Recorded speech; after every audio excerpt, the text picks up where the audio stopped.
Hello and welcome to my stream. My name is Alfred Carlton, and today we're playing. Okay, sorry, we're not playing. We're going to be chatting about the time I went to Japan. All right.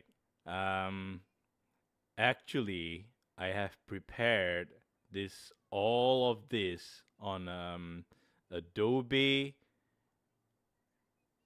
What's it called again? No, not Adobe. I prepared this on Microsoft PowerPoint, but for some reason I couldn't load the file.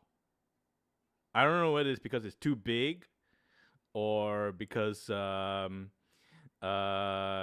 corrupt or I don't know. I don't know why, but yeah. So I'm gonna have to do this with just this. Also, I cannot remember which music is which. So I'm gonna have to test them out. Uh, yeah, I have no clue what music is what. I'm gonna have to test them out. So could you maybe bear with me for a bit? Yeah, could you bear with me for a little bit, just a little bit? Yeah, as I test out my music. Okay, let me test this out.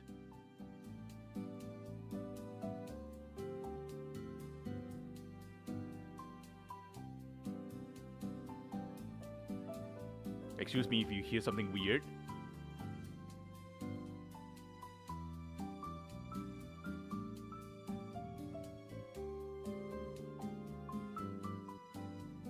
Yeah,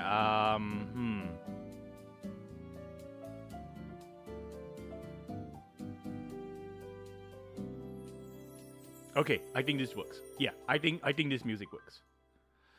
All right. I think this music should work. All right. So anyway, thank you. Welcome to my stream. How's everyone doing? Good. All right. So, for those of you who don't know, I went to Japan for approximately 10 days or so. If we count the day where we're traveling, that will be 11 days. If we count the date where I'm coming back, that will be approximately about 12 days. So, yes, I went to Japan. I went to Osaka. I went to Kyoto, and I went to Tokyo. 3 places in approximately 10 days or so. I'm gonna say 10 days because I'm gonna count the days where I was traveling. All right. Just a moment, please.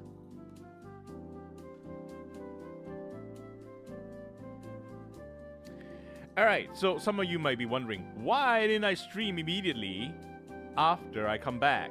Well, there are a lot of things. Yeah, there are a lot of things that delayed me. First, on the first day I was exhausted, and then after that, my leg was too pain, and I didn't feel like streaming. Then after that is work, and after that is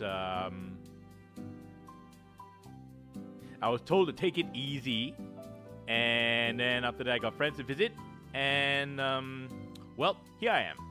Yep, here I am. All right, so let's get started, shall we? So I went to Japan. Oh right. Let me make one of these. Just a moment, please.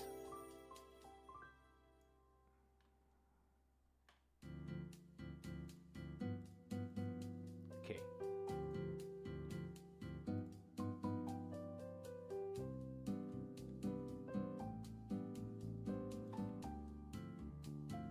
All right. So I went from Japan. Yep, I went to Japan. So, Japan is. Oh, sorry. Japan is, let's say, like that. This is the Honshu Island, and then this is the Kyushu Island, and then there's the Shikoku Island, and on top there there's the Hokkaido Island. So, let's say Tokyo is over here. Over here would be Kyoto, and then over here would be Osaka. So I went from Osaka. So I started from here. I went to here, and then I went to here. All right. So anyway, that's the general gist of it.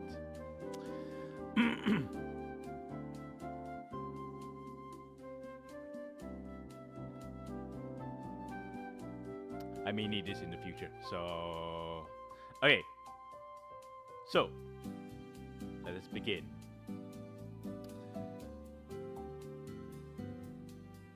So, this is the first picture I took. I took this picture because, as you can see, there are Japanese words. Yeah. In a country,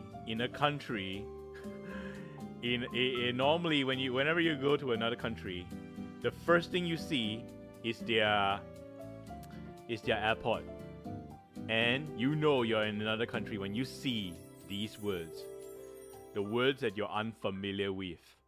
Yes, and you know you're in another country.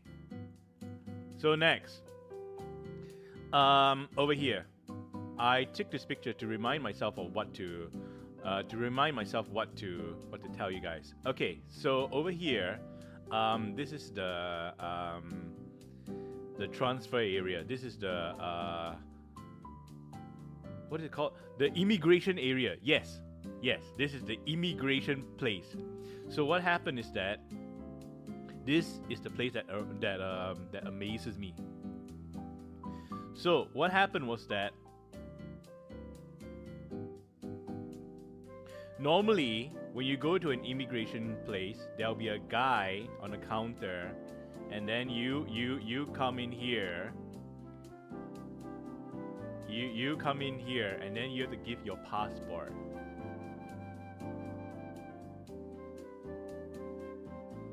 Yeah, you have to give your passport, and then he'll go and use a computer to scan everything. You use the PC to go and look at everything, and then he'll scan you and make sure that you're not a criminal and anything. Then he'll ask questions like where are you going, and what's your name, and how old are you, how tall are you, and all that rubbish to make sure that you are you. And then he'll ask you where you're going, how long are you staying, and all that. Well, in Japan, here's what happens. You go up to a machine. And then, you go up to a machine, and then the machine, and then you press some buttons over here. Now, if you went online, and then you did what they call some immigration stuff. I don't know what it's called, but whenever you go to another country, you have to use a white card or something. Well, in Japan, you do that online. So you do that online, and then they'll have a QR code for you, a QR. And then you have to use your phone with the QR on it to go and scan that. So you scan that already, and then they'll give you an alphabet from A, B, C, or D. In this case, I got A. So what happens is that they'll send you over, you take a train to another place. And then after that, you get down from there, and then you go to your designated place because of A. And then you'll notice that in Japan, the first thing you notice is that what could have been a signboard is a human person. Yes, there's a human. There is an actual human holding the signboard telling you, go to A. What? Yeah, you'll see that this is a reoccurring thing in Japan. What could have been a sign, a permanent signboard, is now a person. Yes, you will see that this is a reoccurring thing. And if I don't show you, I'll tell you. So that's it. That's Japanese immigration. And after that, after you go to the new place, what will happen is that you will be guided to a guy. And that guy, you'll be finally guided to a guy. And that guy will take your passport. He'll look at it. He won't ask you anything. He won't say anything to you. He'll just look at your passport, and then he'll say, alright, you're good to go. Our system checks out. Alright, you're good to go. And then that's it. That's it. That's everything. And then after that, you go collect your luggage, and then you're good to go. That's it. It's fast and easy and very, very orderly. That is your first taste of Japan orderliness. Everything, you just need to follow the instructions, follow the voices. If you're not sure, ask, and that's it. You'll get through. And then after that, we went, after we come out, yeah, this is the place that we see. This is the place that I see. I don't know. I just took this because it still looks kind of foreign to me, with all the Japanese motif and everything. Yeah, this is the first sight that I saw, and I decided this is the first picture I'll take right after coming out from the airport. So it was not just me; it was also some of my relatives.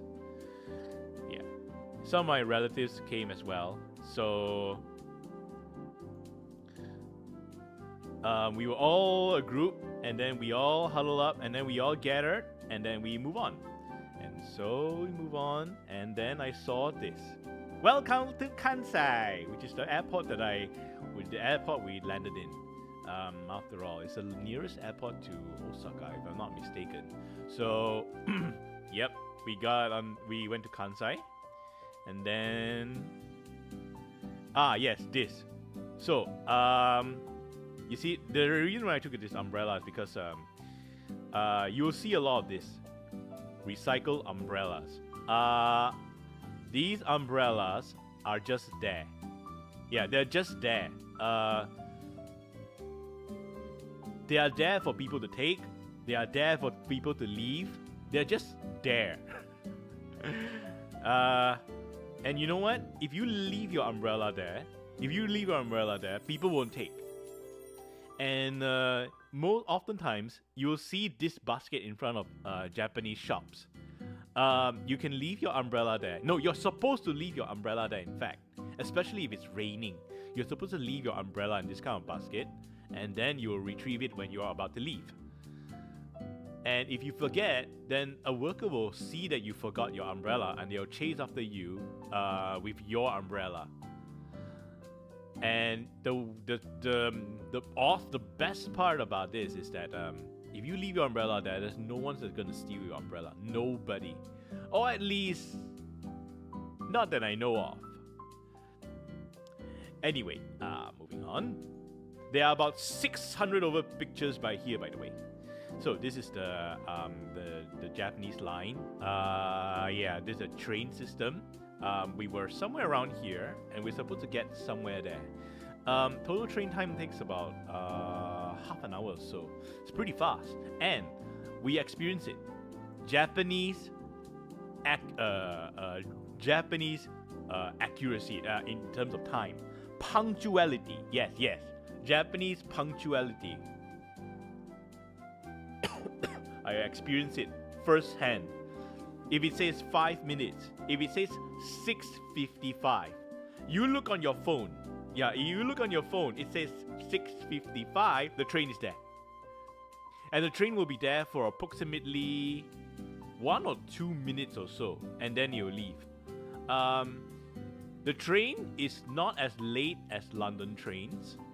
If it says, if in London, if the train is, it says 6:55, it may come at 6:57 or 7 o'clock. It may come at 6,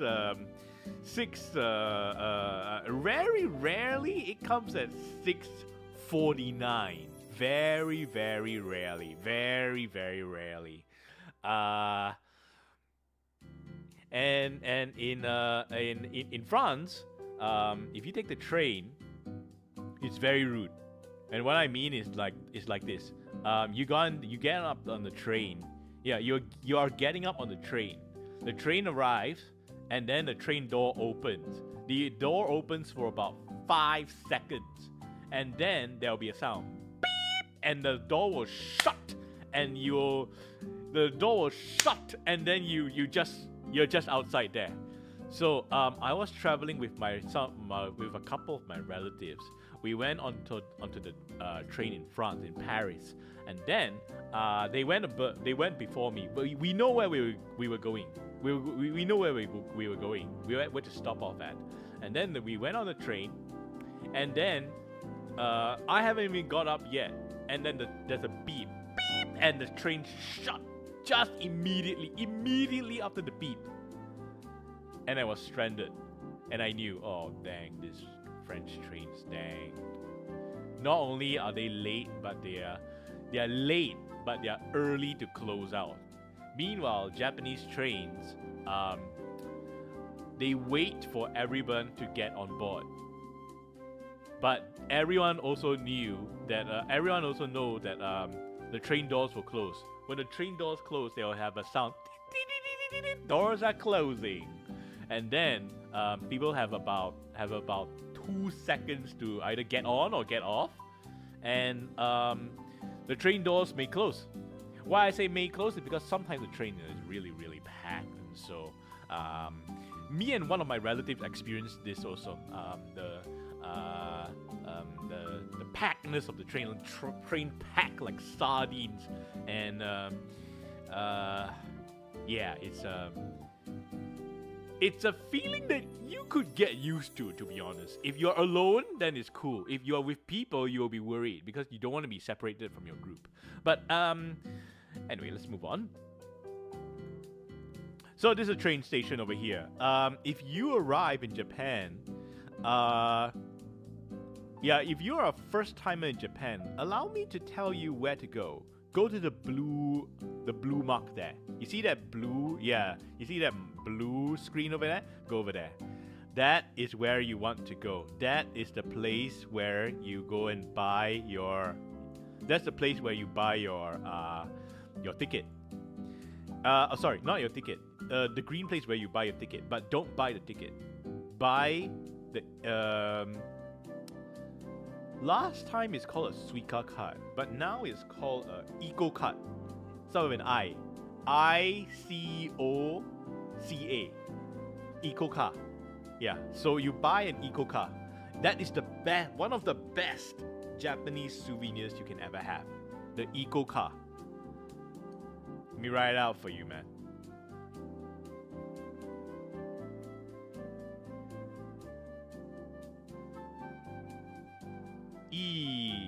Eco-ka.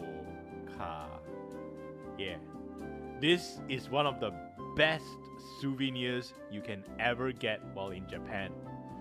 Because with this card, you can travel all over Japan. Why is my density not so... Anyway, yes, with this card, you can travel all over Japan. Just pay a fee. Yeah, you just need to pay a fee, and yeah, you can travel all over Japan, no problem. And you don't need to register for anything. You don't need no name. You don't need no passport. You need nothing. You just put in approximately. You just need 1,000 yen. Yeah, you just need 1,000 yen. But if you want a whole trip to last, you put in 11,000 yen should do it. Yeah. 11,000 yen. You know what? I put in 11,000 yen, and until today, my Eco card still have money in it. Yeah, I still have about approximately a little bit less than 1,000 yen. So yes, the Eco card is the one of the best, if not the best Japanese souvenir you can get. And when you return to Japan, if you return to Japan, you can still use that card. And if any of your friends are going to Japan, you can lend them the card. And yeah, you save them a bunch of trouble. You don't have to line up here on this. You don't have to line up here to buy your card or top up or whatever. So anyway, let's move on. Alright, so this is a typical Japanese train station. Over here, you see this place?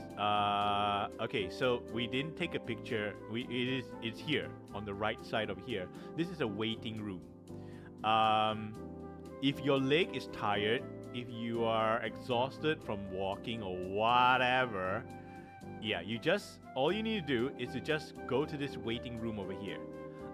Smoking is not allowed. In fact, in most places, if you are a smoker, I'm sorry, man. Japan is pretty brutal place for you. Yeah, Japan, it will be quite the brutal place for you if you are a smoker. I know, because one of my traveling companions is a smoker, and yeah, he's not having a great time. So anyway, yeah. This place is a typical Japanese train station. You will see this. I'll see this almost every day. And if you are traveling intercity or interdistrict, you will see this almost every day. Yes. Unless you're you're exploring the nearby, then you will definitely see this train station every day. So moving on. So lots have happened. Yeah, a lot of things have happened. This is a Japanese street at night, because what happened was that I went to my hotel. We checked into the hotel, and then at night we came out to roam about. And by the time we came to the place that we were supposed to go, it's already quite late at night. No, this is in Kyoto. No, this is in Osaka. Yes, this is in Osaka. We're supposed to have okonomiyaki. You'll see that later. We're supposed to have okonomiyaki, which is fried. It's basically fried things. They have a big area for you to fry, or a big metal stove for you to fry your stuff on. And then you can put your udon or your eggs or meat or whatever. You can put it up on there, and then you eat. Yeah, you eat from there. But the place that we want to go to eat that, which I just said, they are really full. They're full up. So yeah, they're full up. So we gotta go somewhere else. So it's not that we cannot eat there. They tell us to come back later, which we will. We will come back later, just not now. So we went and roamed around. And yes, we went to this marketplace. In this place, it's kind of shady. Yeah, this kind of a shady place. This place is full of bars. It's full of eateries and bars. Hold on, let me take a sip.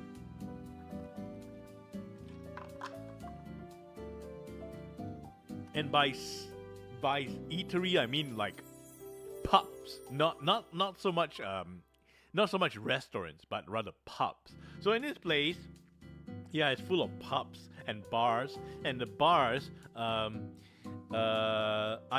later learned that it's a place where you can chat with the lady. You pay to chat with ladies. I know. Crazy place. So, there'll be beautiful ladies or pretty or cute girls standing outside the bars, and they're shouting, promoting the place. Come in. We got this offer or whatever. Oh, come in, have a good time.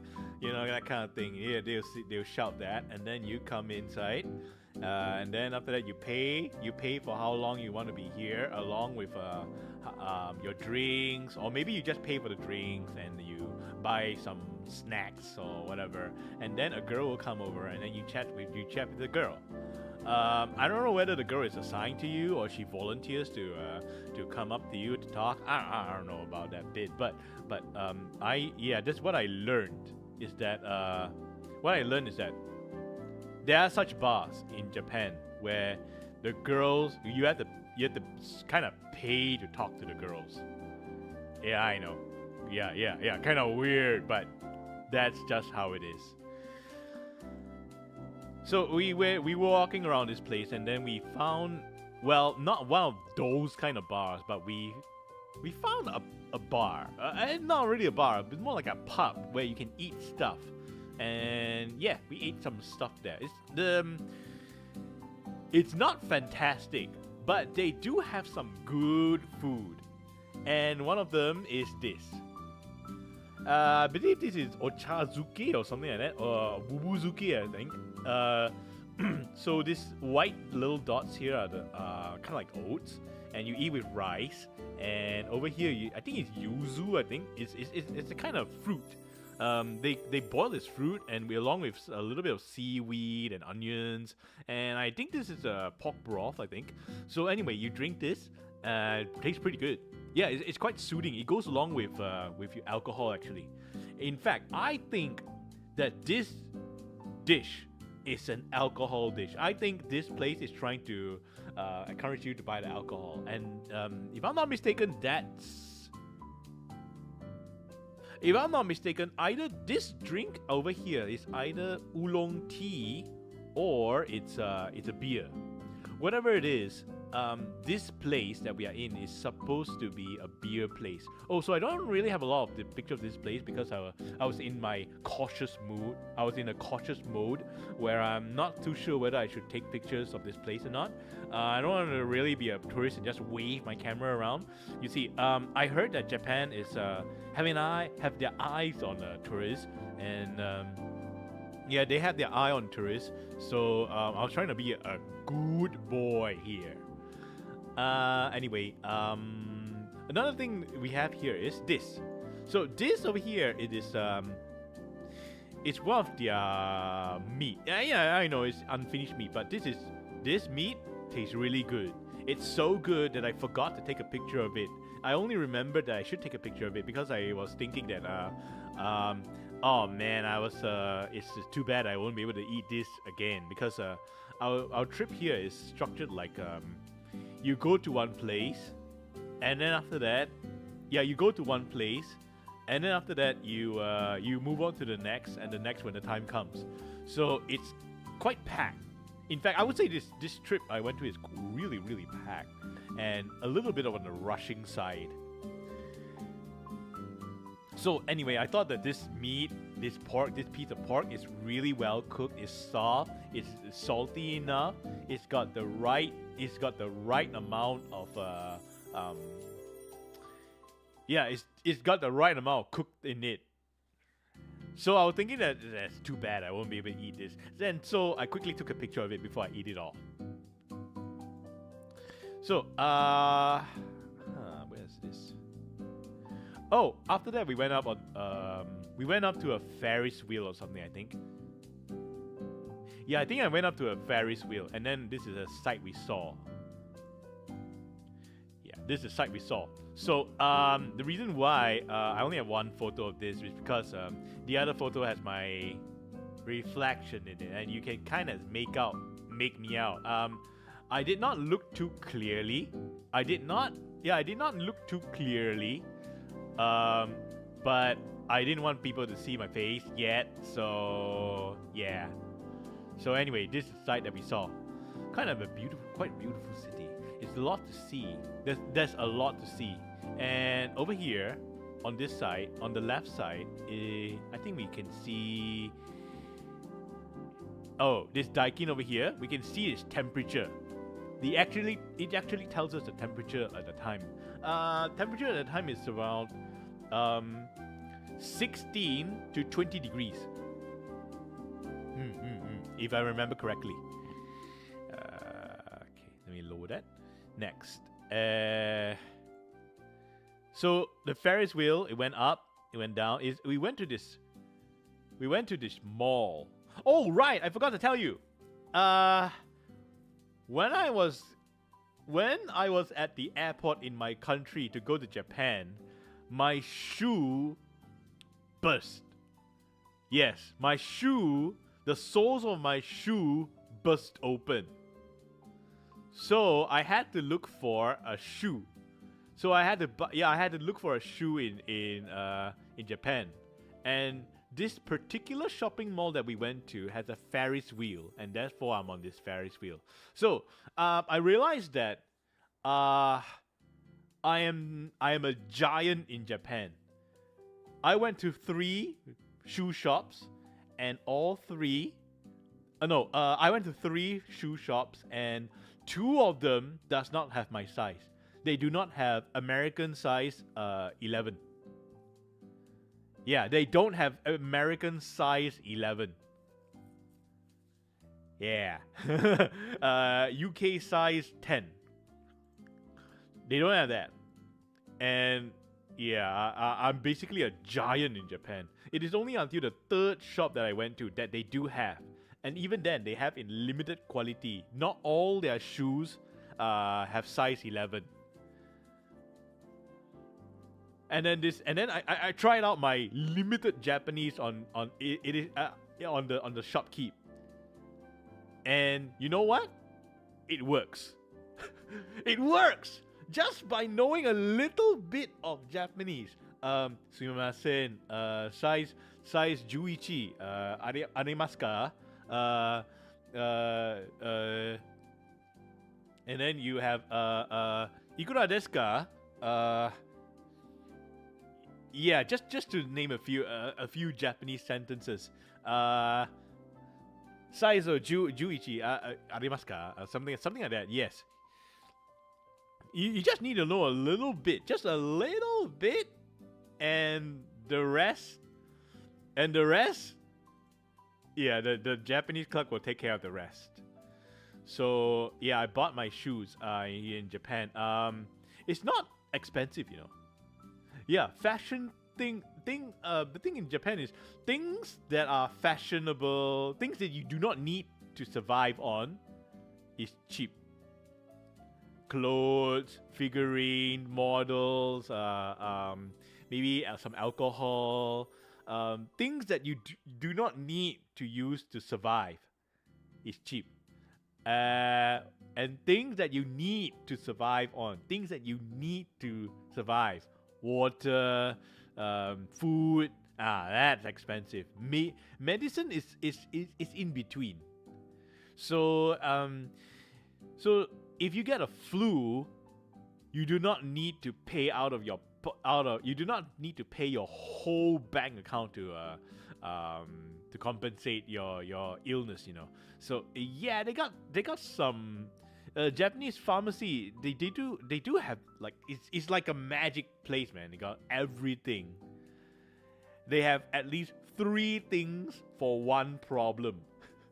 No, sorry, at least 5 things for one problem. The question is how much you want to pay for it is all. Alright, let's move on. Right, this is the fashion. I took this picture because the fashion is vastly different from all other places from my country. Especially my country. Look at that. That's the fashion. Yeah. You will see this in the streets. The Japanese people will wear this on the streets. No, really, they will wear this on the streets. Maybe they won't wear it like that, but they'll wear that particular piece of clothing on the streets.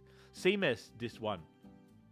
They will wear like that on the streets. In fact, you will see many times you will see this in Japan. You'll see this particular fashion. I have taken a lot of pictures. Pictures of people on the streets. Some you may be able to see them in this fashion. A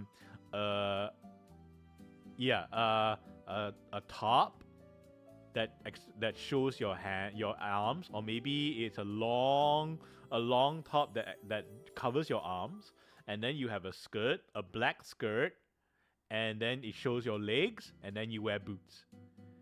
Yeah, this is a fashion. This is a fashion that you'll see often in Japan. Not all the time, and not all the girls will wear like this, but you will see this particular fashion often. Okay, so this is the manhole. Look at this. This is the manhole. The manhole in Japan. And I believe this is Osaka Castle. It's a landmark that we will see later.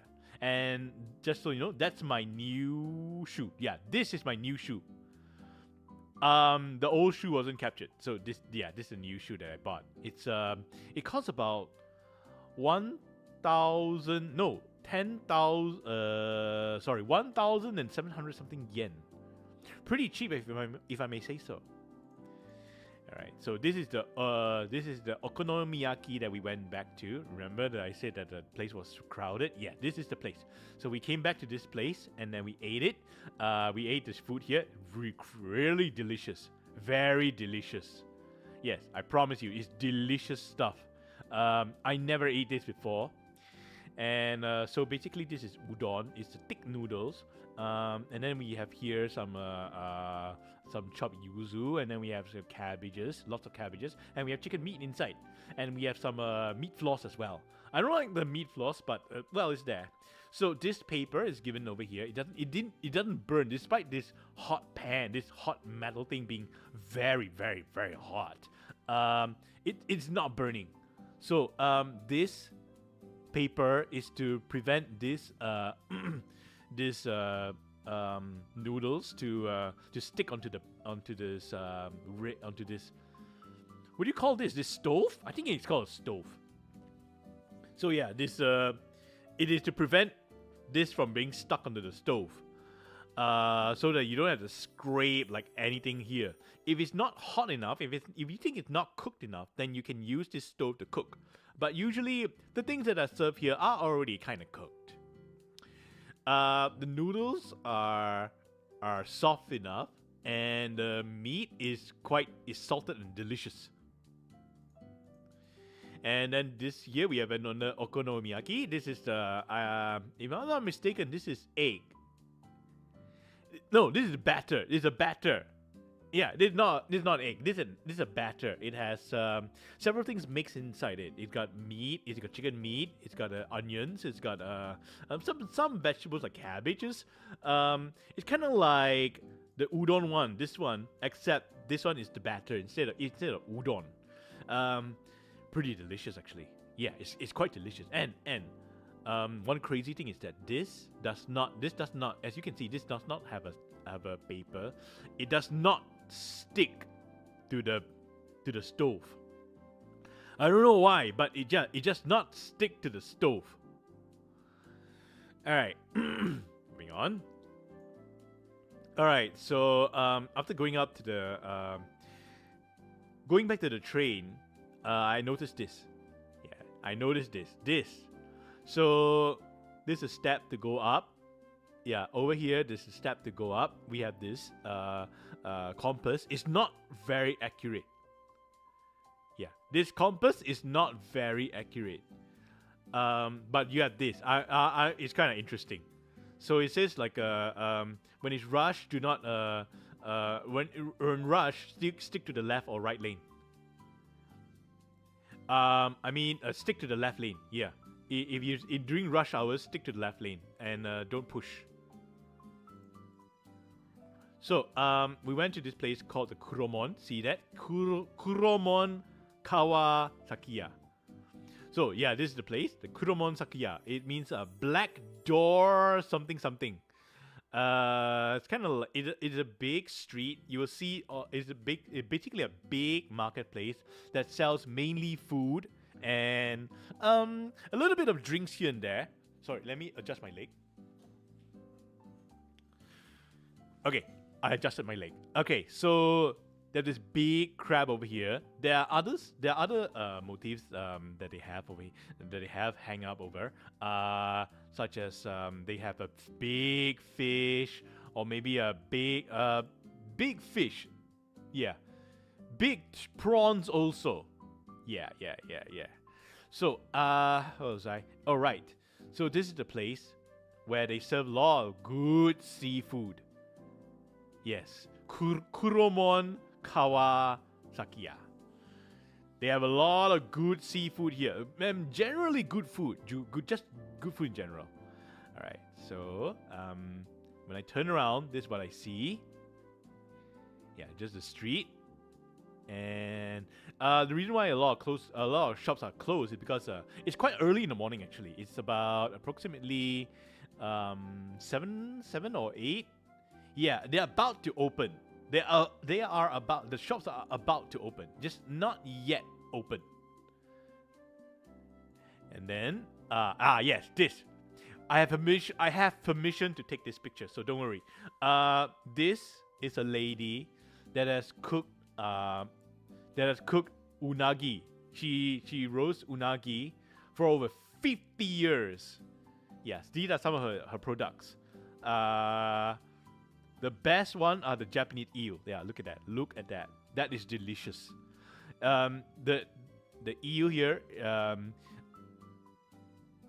When you eat the eel, you can taste a little bit of that roast, like that burnt, a little bit of the burnt taste. And I think that burnt taste, matters a lot. Yes, it is burnt, yes, but it still matters a lot. It is what decides whether the dish is worth eating or not. Yes, it is that. It's not exaggerated. It is like that. Let me adjust this for a bit. Okay, there we go. All right, so anyway, moving on. All right, so this is Kuromon Sakiya. This is another place where they sell sashimi. They also sell udon. They also sell unagi, eel, but they are more of a sashimi. Their uniform is the black clothes. See that? Yeah, the black clothes. As you might notice, there's a lot of other tourists around. They're coming in. Yeah, the tourists are coming in. Over here, you see this guy in black over here. Over here, you can see over there. That is where the 50-year the old lady that roasts unagi for 50 years. That's where her shop is. And then moving up. Okay, so in this sashimi place, you have a little stall over there where you can sit down and eat the sashimi. Look over here. Yeah, that is tuna. That is prime tuna. You can sit down. They provide chopsticks over here for you to sit down and eat.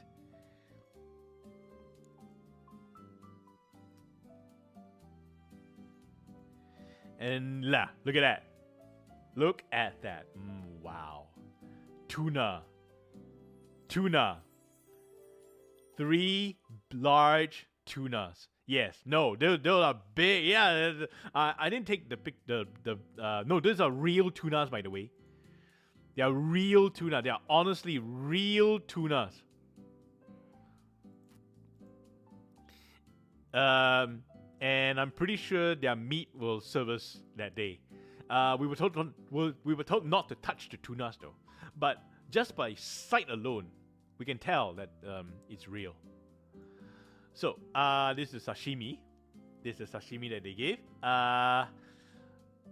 If I'm not mistaken, salmon here, and the rest are tuna. Yeah, and this is the meat. This is how it looks close up.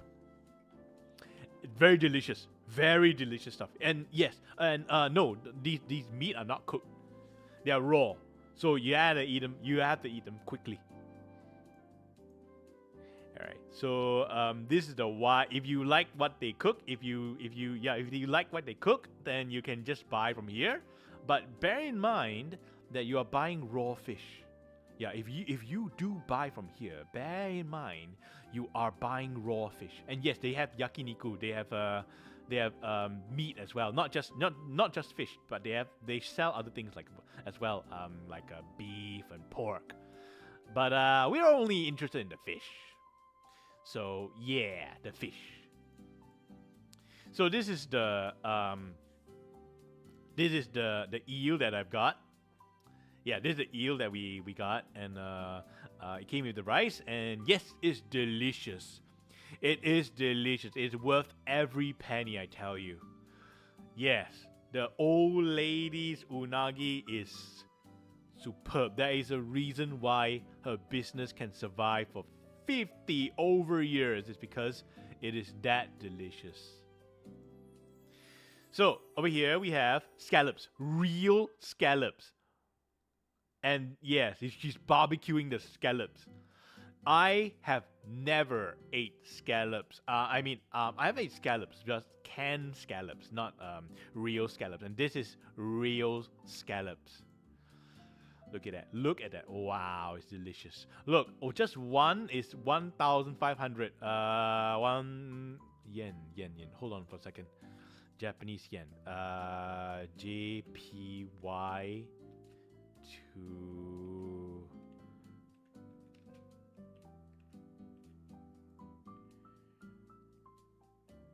1,500, right? From where I came from is $13.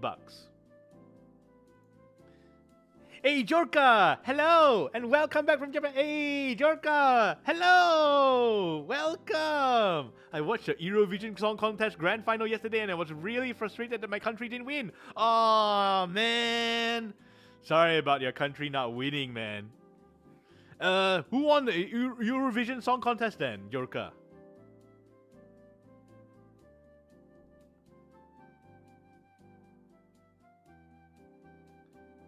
Bro, we had the best song. Bulgaria won? Bulgaria won? Dang. But you got second place at least, right? It was Bulgaria's first victory. Well, sometimes you gotta let the little guy win. Finland got second place, right? Right? Or maybe third place? No, we placed 6th. No, come on. Yeah, I think we were discriminated. Not fair. Well, I think they were thinking, let the little guys have a chance. Nah. I don't know, man. But sorry about your country not winning. Have you tasted scallops before, Jorka?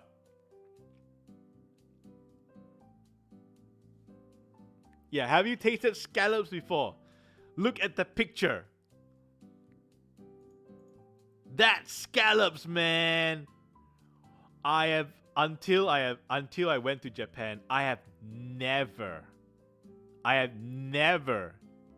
ate scallops before until I mean, yeah, I've ate scallops, but in a can, not real scallops. Not real scallops like this. This red part, just so you know, is the eggs.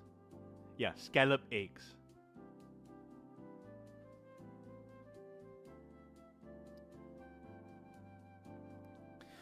By the way, what song was that in? What song was that that you all sing? Maybe I can write it down and then I can go and listen to it later. Alright, so these scallops, they were done barbecue style. The top was Bulgaria, Israel, Romania, Australia, Italy, Finland, Denmark, Moldova, Ukraine, and Greece. This is Eurovision, right? Huh. Where's the Austria? Where's Austria? Where's Germany? What happened to France or Spain?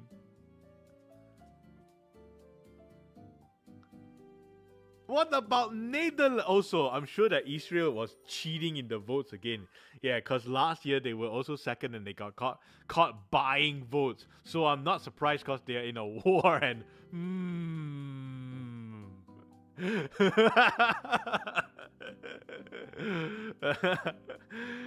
I see. So this is how they show support. Austria was second last, and UK was Oh no! England! Oh no! Oh no! UK! Austria was second last!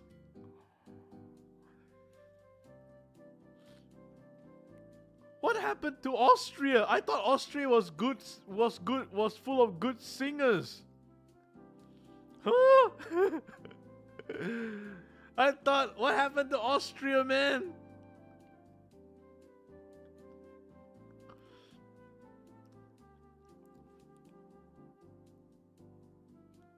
Alright, where was I? Oh, right, scallops. Yeah, so these are the scallops that I ate. Have you seen a sea urchin before? Well, here's your chance to see one. It costs 5,000 yen to eat one. Check out the meat. And you eat it together with soy sauce. That is soy sauce. Can you see? Yeah, okay, good. You can see. Okay, good. Also, Spain, Iceland, Ireland, Slovenia, and then Netherlands boycotted this year's Eurovision due to the participation of Israel.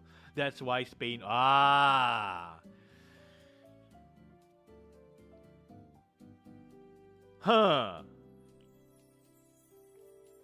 Well, dude, why you gotta let competition this? Why people gotta let competition? Why they gotta politicize competitions like that? Come on, you know. Speaking of competitions, if I'm not mistaken, this Eurovision and the Olympics, they were created because they wanted nations to come together without politics and just compete in song and competition and just pure sporting competition, because the juries always give votes to their neighbors. They just vote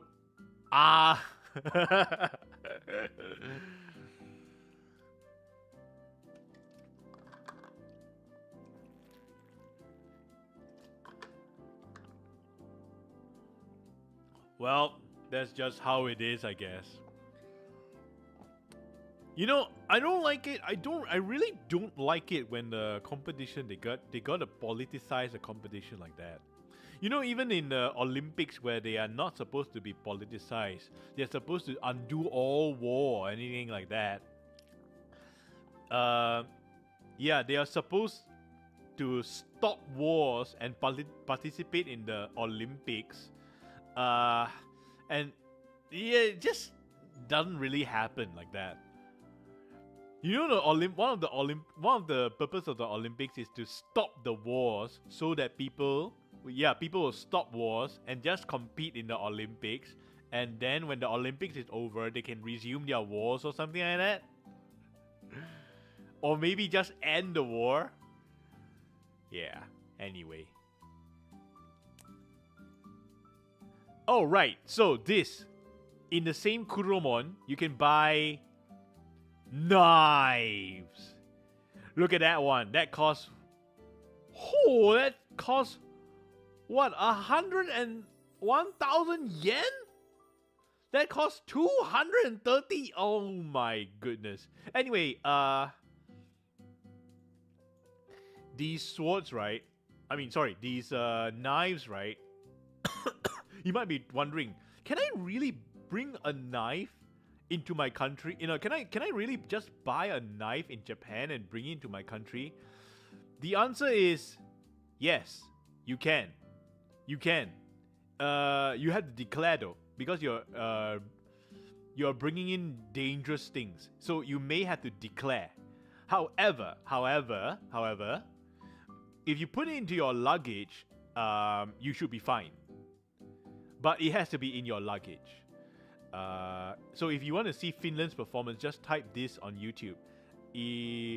Linda Lampenius, Peter Pakornen, 18, 18, right? Yeah, 18 Eurovision Grand Final. The song's names means flamethrower and finish. What? Lakin Haytin is flamethrower?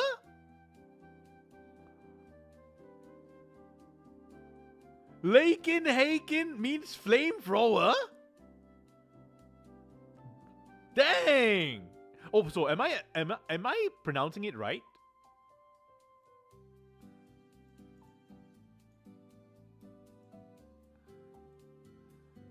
All right. Time to go to YouTube.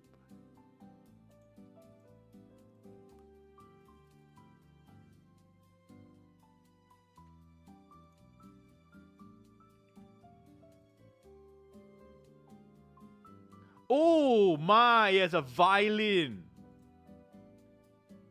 Okay, I'll watch that later. Yeah, I'll put that right. I'll put that there. You're kind of pronouncing it right. Actually, not too bad. Hey, thank you. Dara Banga Ranga. Oh, okay. All right, I'll watch that later. Yeah. I'll go and watch that later. After I finish streaming.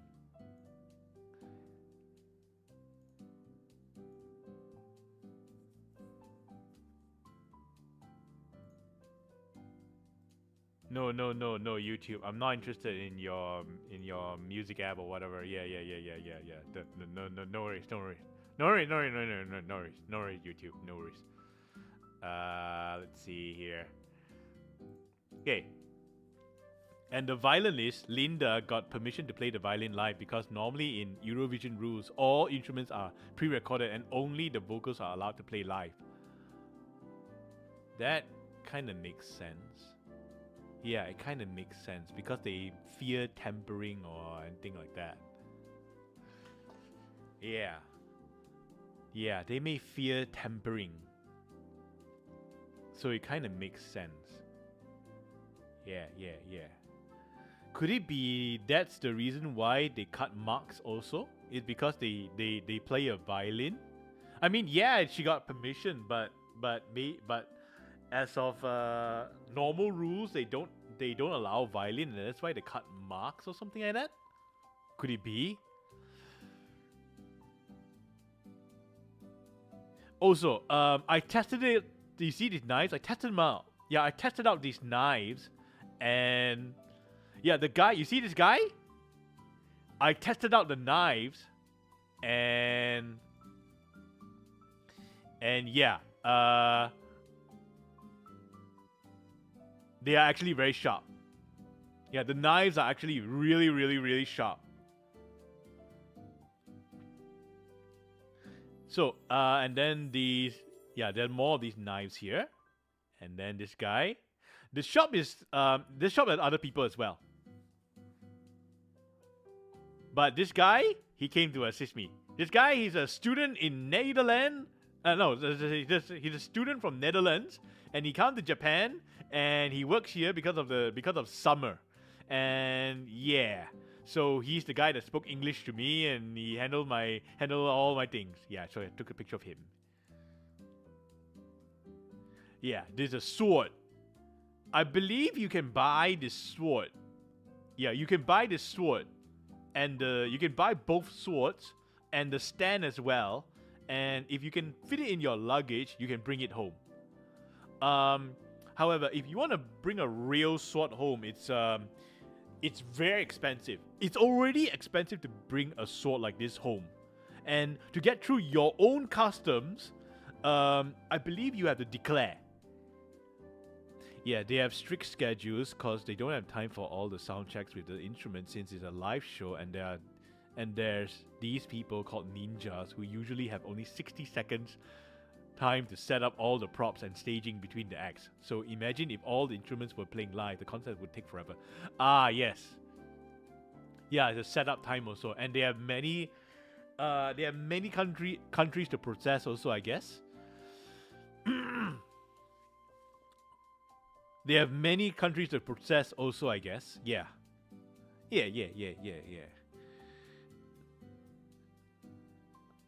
So a sword like this would cost about 100,000 yen, which would be approximately, hold on a second.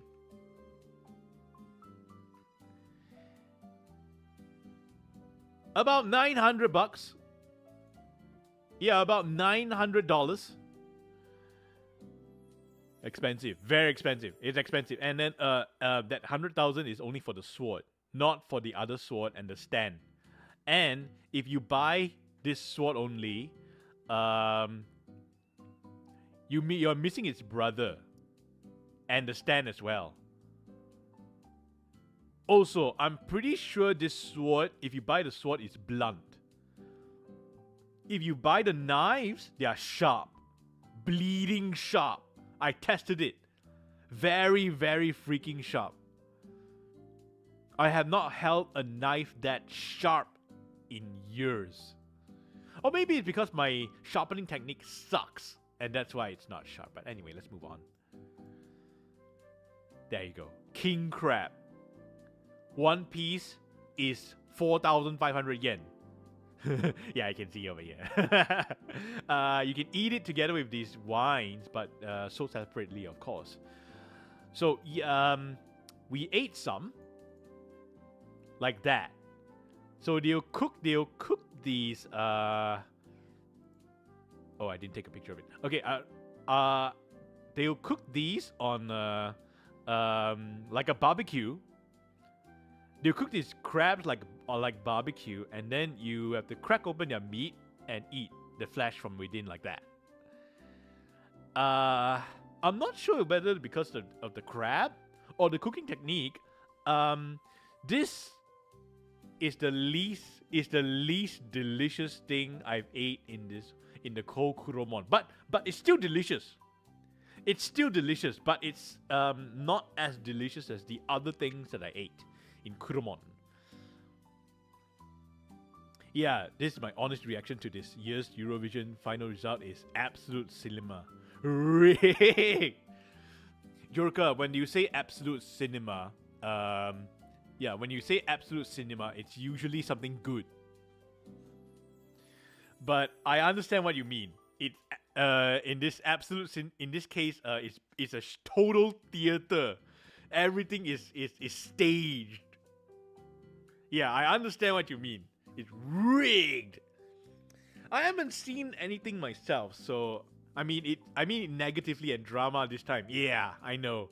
It's total I know what you mean. It's a total theater show. It's totally staged and everything is predetermined. It's like you're going into a competition, but we already know who the winner is. We haven't seen the contestants, and we already know who won. Alright. This is the eatery place. Yeah, these are more shops, but for some reason I didn't go inside. You can eat inside here, but we didn't go in. What's that? Is it? Please order. Oh, okay. I understand. Yeah, there's some people that they're just tired and they go inside and then they hang out there without ordering any food. But you're not supposed to do that. You're supposed to order food and go in. Order food and drinks to go inside. Yeah, this was worse than WWE. Joker says, yeah, this was worse than WWE, to be honest. Even though I don't like WWE because it's always scripted. In WWE's case, you often do not know who's gonna win because it is scripted. Because it is scripted, you oftentimes do not know who's gonna win. The small little guy may beat the big show and Rock and Stone Cold Steve Austin and Triple H and Undertaker all at the same time. You never know who's gonna win. Yeah, you almost never know who's gonna win. But in this case, I guess you only the judges knows who's gonna win, I guess. Alright. So anyway, there are a lot of food here. And as you can see here, there's sushi and other things, and wine and sake. But yeah, we didn't go inside and eat. Moving on. Yeah, more seafood. There's mussels, there's sea urchins, and there's more scallops. And look at that! Look at that! Look at that! There's crabs, and there's other shellfish and lobsters as well. Yeah, look at that. Okay, let's move on. Oh, takoyaki. Ah, yes, I ate this takoyaki. It's taco. It is octopus, and yaki means I think it's if it's not fried, then it is either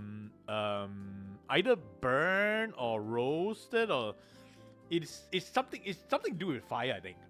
So anyway, this is takoyaki. It is basically a ball. It is a battered ball with little bits of octopus inside, and the sauce is teriyaki sauce, I think, and there's a little bit of seaweed on top. So if the takoyaki is very soft, if it's very hot, very very hot, it's soft, and it's so soft you cannot pick it up properly. In this case, when I'm holding it, it's soft. And you see the bowl that is that's holding this takoyaki. I think it's made of bamboo. Yeah, I think it's made of bamboo. If not, it's some kind of wood. It's not plastic. It's made of wood, which is impressive to me. Next. Melon. If we zoom in a little bit, we can see. Oh no. Oops. Sorry. I thought I could see the prices, but oh well. We can't see the prices. Anyway, that's a Japanese melon, and they have strawberries and apples. The strawberries, I ate the strawberries, but not here. Yeah, I ate strawberries here as well, but this place, Osaka, is not known for its strawberries. The real place that is known for its strawberries is in Nara, which we will see later. Much later. Okay, let me see this. Okay. I got permission for this. So, this lady, at this place, you can drink sake. So what happens here is that I drank sake. You can have a one shot. You can have a glass. Yeah, this is the shot glass, and this is one glass. The price is different, and for each different kind of sake is also different. So I drank this one, the Zaku sake. It costs 650 yen for one glass, which is what this lady is pouring for me. And then when she pours, she does a little dance and a little song. Dun dun dee, da da da dun da dun dun da da da da dun da da da da da da da da, something like that. Yes, this is the glass close up. Yeah. So I drank this in one shot. Yeah, I drank this in one shot. And the girl was kind of worried that I would be drunk, but nothing happened. Nothing happened. I enjoyed it. The taste is kind of it's a little bit sweet. You can taste the bitterness, but it's mostly sweet. And it's pretty easy to drink, actually. Yeah, it's actually pretty easy to drink. As for the alcohol, you don't really taste it until you swallow the alcohol. Until you swallow the whole thing, then you taste the alcohol. Or maybe it's just me.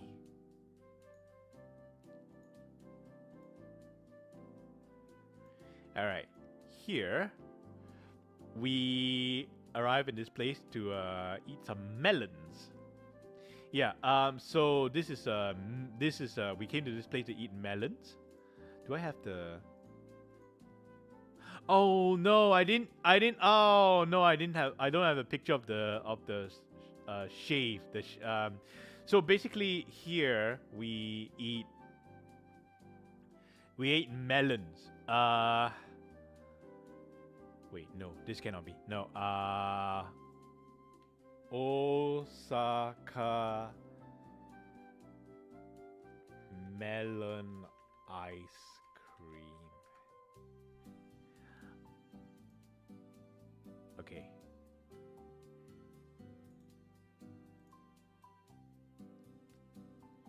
Okay, hold on. Hold on a sec. Hold on one moment, please.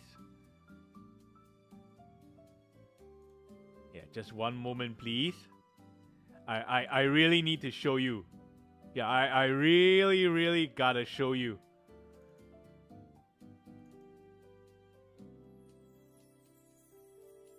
Okay.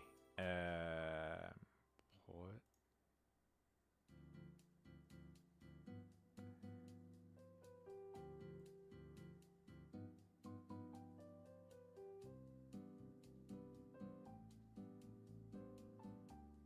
Hmm?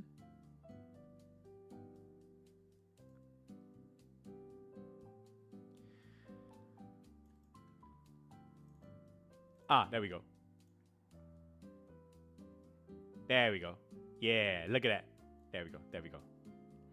All right. So this is the melon. Yeah, this is the soft serve melon. So basically, what they did was they cut the melon, and then they give you the. They are two types of melon. They have orange one and the green one, and then after that they put the ice cream in the middle. It looks exactly like that. And yeah, they have. They say they have seedable melon from all over Japan. Sorry, and their shop is Japanese melon specialties shop.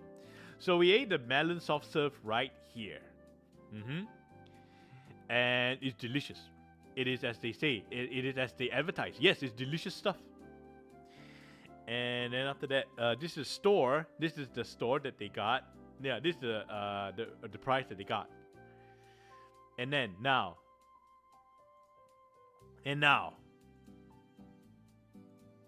Look at this.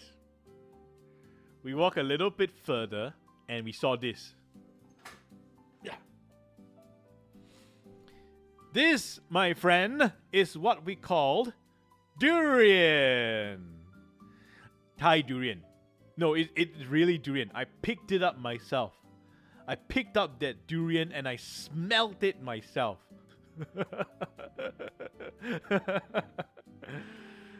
Yes, it's durian. Oh, yes. All right. So anyway, that durian is it doesn't have that much smell, and when I shake it, it's not that fantastic. And when I hold up the durian with my hands, because of the person that I am, I hold the durian up with my hands, and all you could see the Japanese people go, oh my gosh. They when they saw me hold the durian with my hands. I mean, you can hold the durian with your hand. You just don't get someone that's stupid and childish and push the durian onto your palm. Yeah, it'll hurt, and everyone there'll be blood everywhere. Yeah, so as long as no one do that, you should be fine. And a lot of Japanese, they saw that and go, oh my god, dang, they got brave. So anyway, oh, okay. I took this picture because that's the Osaka Tower. Okay, I took this picture because there is a series of pictures that I did not take because I did not know whether to take them or not. So we went to this place. It's called. We went to this place in Osaka. They're kind of like the Akihabara of Osaka. I do not remember the name, sadly. I have to go and look it up. So what happened is that I went to this place and it's full of figures and Gundams. And I was wondering, why is this place not more popular than Akihabara? Then we went to this place, it's called Kidland. No, really, Kidland Osaka. Let me look up and see whether I'm right or not. Kidland Osaka.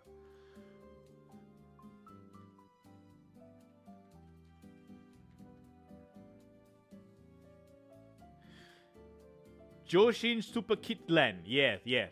It's got a huge Gundam in the as the store sign. So I was not sure whether I could take a picture of that. Yeah, I was not sure whether I could take a picture. So what I did was I did not take any pictures, and I now regret it. So basically, that place is basically the Akihabara of Japan. No, I'm sorry, the Akihabara of Osaka. And that place have all the Gundams and stuff. So I wanted to buy paints, model paints over there. I went to the counter. I bought my model paints and brushes. I went to the counter, and the guy says, "Aeroplane, no. Aeroplane, 9." Of course, my reaction was, "Huh? What? Excuse me? What?" And then he said, "Aeroplane, no." And I say, I don't understand. And then he took up a sign, and then he showed me. And the sign elaborates and says that, basically, paints and glues are they are flammable objects. And when going out to the plane, it is forbidden to bring such objects onto the plane. So I was a dungu at that time. And I thought, oh, what? So I said, okay, I don't want to bring... Okay, too bad then. So I only brought the brushes. And then after that, we went to a place to, me and the relatives, we went up to a place, to a cafe to meet up. It's a high-class cafe, and again, I did not take the pictures.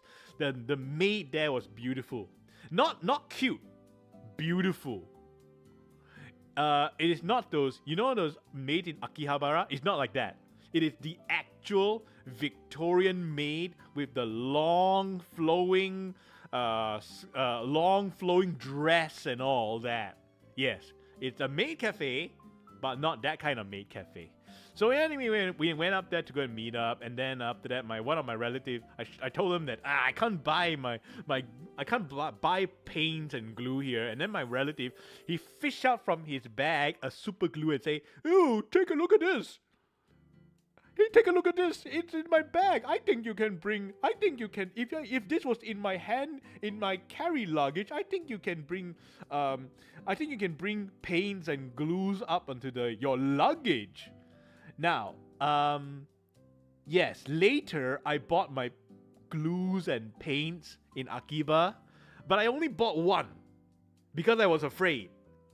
Now I realize that I was a chicken. No, I was not just a coward. I was a chicken, a craven for not trusting in what my relative just said and buying more. So anyway, yeah, I took this picture because to remind myself of when to tell you about that story. So anyway, I didn't buy any models there because I was saving my money for Akiba. Now I realize that I should have bought a model or two there because in Kidland Osaka, the models are cheaper. They don't have as many variety in Akiba, but the models are generally cheaper. And the big things that they have, the big ones that you're looking for, in Akiba, Osaka will also have. So yeah, that's about it. That's about it for now. Let's move on. Saizeriya. Saizeriya in Japan is kind of like it's one of Japan's convenience stores. 7-Eleven, Lawson, Family Mart, and Saizeriya. Sadly though, my mind was preoccupied on different things, so I did not go into the Saizeriya. Yeah, I did not go into the Saizeriya, but I just took a picture of one. To be honest, I forgot what Saizeriya was. I remembered there's something important about Saizeriya in Japan, and I should pay attention to it. but I forgot what it was. So, and my mind was preoccupied by other things. So anyway, I took a picture of it because I remembered it's important, but I do not remember why is it important. All right, so this is the street. We are walking towards the Osaka Castle. So not castle, Osaka Tower. And this is the streets that you will see along the way, including this shop over here at Bisuchaya. They serve good coffee, or so I heard. I did not know. Also, you see this vending machine over here? You will see a lot of these vending machines throughout all Japan, especially the ones selling drinks. Top drinks you will see are I think it's Calipe or something like that. It is their sports drinks. 100 plus, Coca-Cola, common water, orange juice, apple juice, tea, and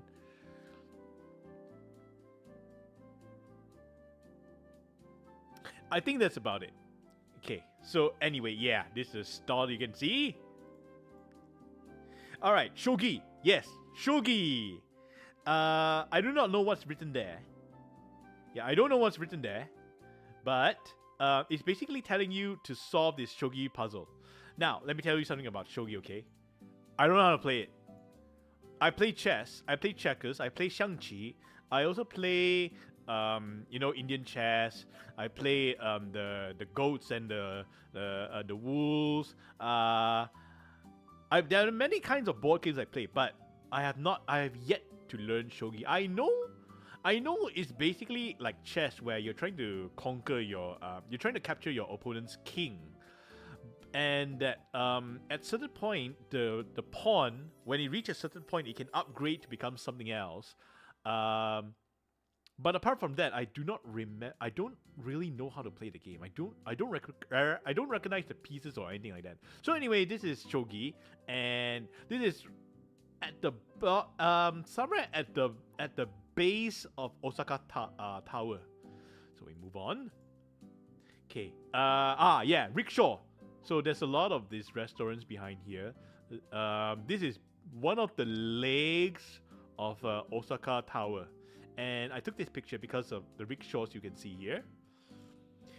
And yes, rickshaw people, they dress like that because they are runners. They are essentially runners. So yeah, they want to keep their legs cool and hydrated as much as possible. So there's more picture of the landscape to see what's it like. This. I took a picture because of the girl. No, sorry. I took a picture because of the Osaka pizza. Sadly though, I was full already.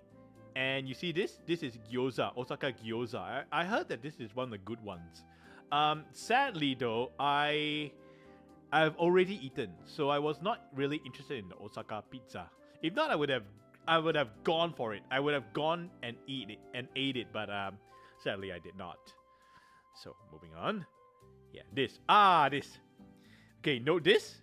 You see this signboard? Yeah, I think you know where we are. We are somewhere near Osaka Tower. It's just that there's a lot of restaurants here, and their restaurants have a lot of these big, gigantic signboards. You'll see more of them later. Like that one? Yes. You know what he's selling already. One look and you know what he's selling. So at this point, the group says that hello, loading personality. Hello, welcome. How am I? I'm great. I'm doing very fantastic, loading personality. How are you? How's the family? Hey, Marian. Hello. Long time no see. Welcome. Good to hear. Oh, yes, it's good to hear. How about you, loading personality? How are you? How are you doing? Marian, I went to Japan. And now I'm back. I saw many things and I'm here. How's the trip? It's fantastic. Yeah. It's fantastic. You're good, loading personality? Good to hear. Man, I miss you all. I went to Japan for 10 days and now I'm back. I went to Osaka I went to Kyoto, and I went to Tokyo. And over here, I think this is still the first day, I think. Yeah, I think this is still the first day. I went to Osaka Tower, and then nearby there are these restaurants with these huge signboards, like this one and that one. Did you go anywhere? Anywhere during my absence? Loading personality. And Marian, how's have you met the wait? Where we have the winds met? Where winds meet? Where winds meet? No, where winds meet? Yeah. How's the game? How's it going? Okay. So anyway, I move on. Oh, right. At this point in time, my group says, okay, we'll split up and then we will meet back at Osaka Tower. And then, so I split up. We all split up and then we went our way. And yeah, I took a lot of pictures. Good like usual. Continue picture. All right, I will, Marian. Do comment sometimes. I went to Japan. I ate a lot. Do you speak or at least understand Japanese? A little bit. Like, very, very, very little. But let me tell you something. If you know a little bit, it's enough to get you a long way. I tested it. My shoe was destroyed in Japan before I went to Japan. Yeah, before I even got to Japan, I was in the airport in my own country. My shoe blowed up. My shoe blew up. The front blew up. The soles came off. So I had to buy a shoe in Japan. So I went to a Japanese store, and then I told them what did I say? Size 11 America arimasu ka? Which means shoe size 11, American size 11. Do you have it? And then they'll try to find the shoe. And then after that, you just try on the shoe, and then you say you just a little bit here and there. Shiro arimasu ka? Do you have white? Or aka arimasu ka? Do you have red? Yeah, you just need to know a little bit, and then what's that other word? Ikura desu ka? Is how much does it cost? And then you gotta know your numbers. 1, 2, 3, 4. No, not she. 4, 5, 6, 7, 8, 9, 10, and then 100 hachi, and then sen 1,000. And man, 10,000. Yeah, it's better to buy a shoe at the place than traveling. Yep, exactly what I learned. When I was in my country, my shoe exploded. And so I arrived at the place, and then I bought the shoe, and guess what? The shoe is amazing, man. Their shoe is amazing, man. Not once when I was traveling, my feet hurt. Not once in Japan, my feet hurt. After I bought the shoes there. It is that good. So, where was I? Oh, right. I was traveling, and yeah, they have this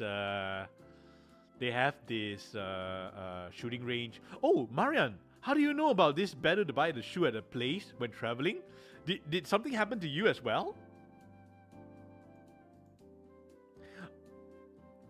Look at this. This is the Osaka Fire Department ambulance. I did not know that the fire department have its own ambulance. I always thought that the ambulance would belong to the hospitals, and no one would control ambulance other than hospitals. But there you have it. A fire department with a hospital. No, I mean a fire department with an ambulance. Cause shoe here, going out to other country, 100% cannot handle. Like all the different countries all make their own kind of shoe quality. Ah, I see. That makes sense. So let's say if I were to say travel to America, it is better that I buy an American shoe. And if I were to go to UK, it's better that I buy a UK thick fur jacket also. In this case, I wore my own jacket. Yeah, in this case, I wore my own jacket, and it works fine. But if you want to buy their fashion, that's great. Yeah, you should buy their fur jacket there. So this is the gates to the zoo. The gates to the Osaka Zoo. It's called the Tennoji Zoo. Now, just so you know, the Japanese, they refer to the emperor as Tenno. So for this to be Tennoji Zoo, it would mean that this zoo is like a imperial zoo or something like that. So anyway, but I regret not going inside. Yeah, I didn't go in because I had a schedule to meet. So anyway, I walk on and I saw that. It's just some. Look at this. Look at their wiring. Yeah, that's neat. And also they have this lamp light, kind of interesting. And over here, yeah, this is an archery range. You can go there and then you do your archery thing. They'll give you a prize, but I saw the price. I do not like it. Also, it costs about 500 yen, and I want to save my money at the time. So I move on. Yes, this is the archery range. And look at that. Look at that. That's the first piece of samurai armor that I saw in real life. It is not the place that I would expect to see a samurai armor, but, well, here we are. Samurai armor, man. Yeah.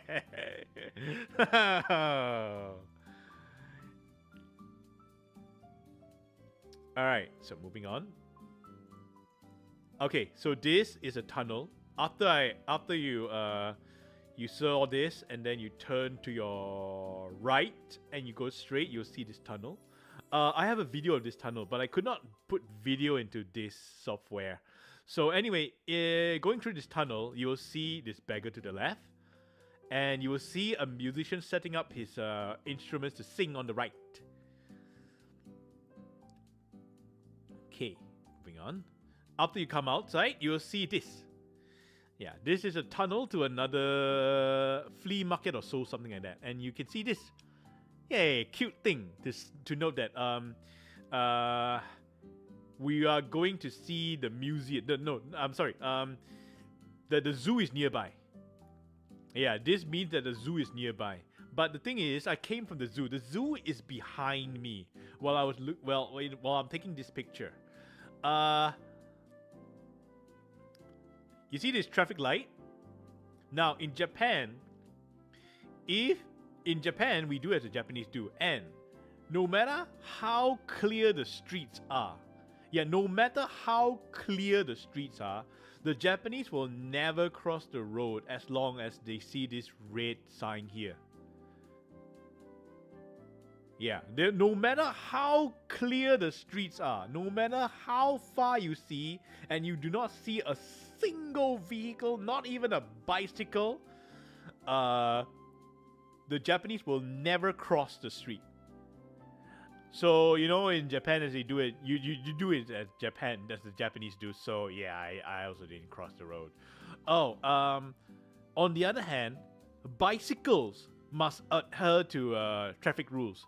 From where I came from, bicycles are kind of like pedestrians, except more dangerous, more flimsy and faster. Yeah, bicycles are kind of like that. They do not exactly need to adhere to all the traffic rules because they are considered pedestrians. Whereas in this case, bicycles are considered vehicles. So bicycles must listen. If a car follows the traffic rules, the bicycles must also follow the same rule. Yeah. So anyway, I walk on, and I walk into that place. Yeah, I'm walking into there, and okay, I didn't take a lot of pictures here, but I can describe to you this. This place is like it's stuck in 1970s, the 1960s or the 1970s. The posters are still there.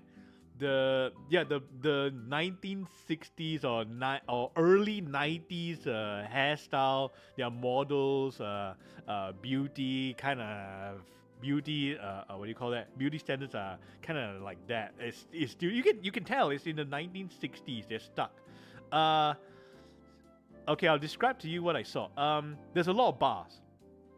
It's kind of like the bar earlier in Osaka, where there is a lot of ladies standing outside their bars, asking you to have a good time there. No. It's not that kind of bar. It's basically a bar where you go to talk to the ladies. Yeah, you're buying a drink to talk to the ladies. That's the kind of bar that is.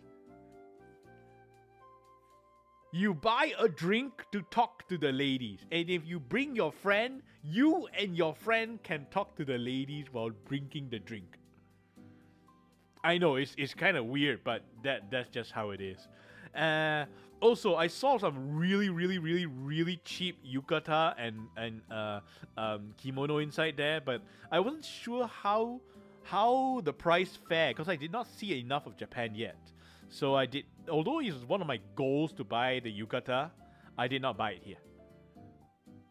Yeah, I bought a yukata, but not here. So moving on. Onsen.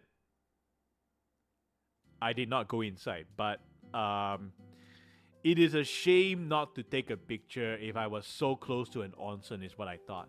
So that's what I did. I took a picture of the onsen, and let's step a little closer. Yep. So you can see the price, and you can see that, yeah, this is an onsen. So I saw someone came out of this onsen looking very satisfied. Yeah, he's an old guy. He's wearing a yukata, and he got onto a bicycle that's full of stuff. And he looks very satisfied. Like really most satisfied in his life. Anyway, if you turn to the left, you will see this. A police car. No, he's not trying to catch me, but yeah, I thought that it's interesting to take a picture of the police car in a different country. So I move on, and I saw this. A big store.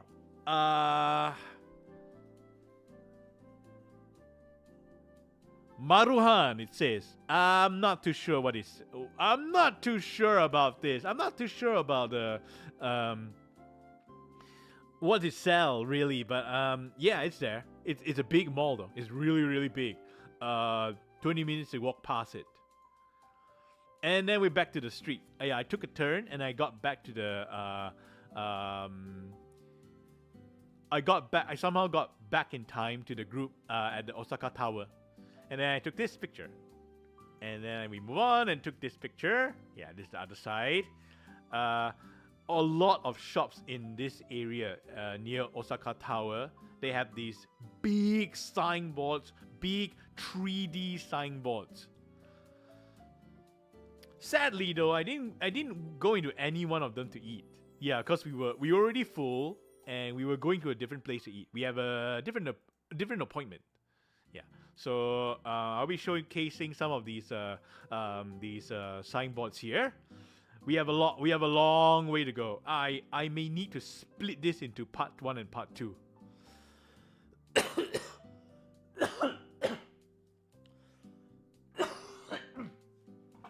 Yeah, I may need to split this talking stream into part 1 and part 2. I'll continue maybe this coming Tuesday. And yeah, streaming will be back. Streaming will be back online. Okay, so yeah, see. Oh, that's Osaka Tower. Yeah, look at that. Osaka Tower. And of course, this the backside of this bird and a tortoise. Just to show you how 3D these signboards are. Yeah. Yeah.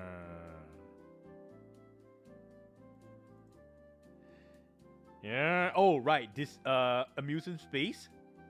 So this place is kind of interesting. This amusement space over here.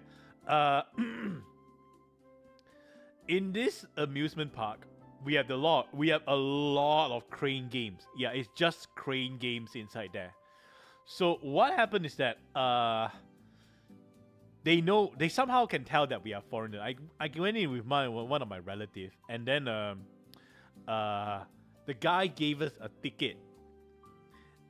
He gave us a coupon. Sorry, not a ticket, a coupon that says that we can, for our first time, we can play for our first time in the shop. We just need to pay 200 yen to play 3 times. Normally, when we play, we pay 200 yen per grab. Yeah, we pay 200 yen for the grabby. What's your favorite food while in Japan? It's I cannot really put my finger on it. It's either one of the upcoming ramens that I'll show you, or it is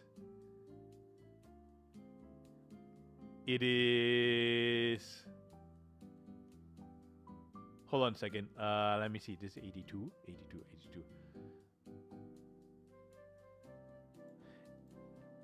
No, not that.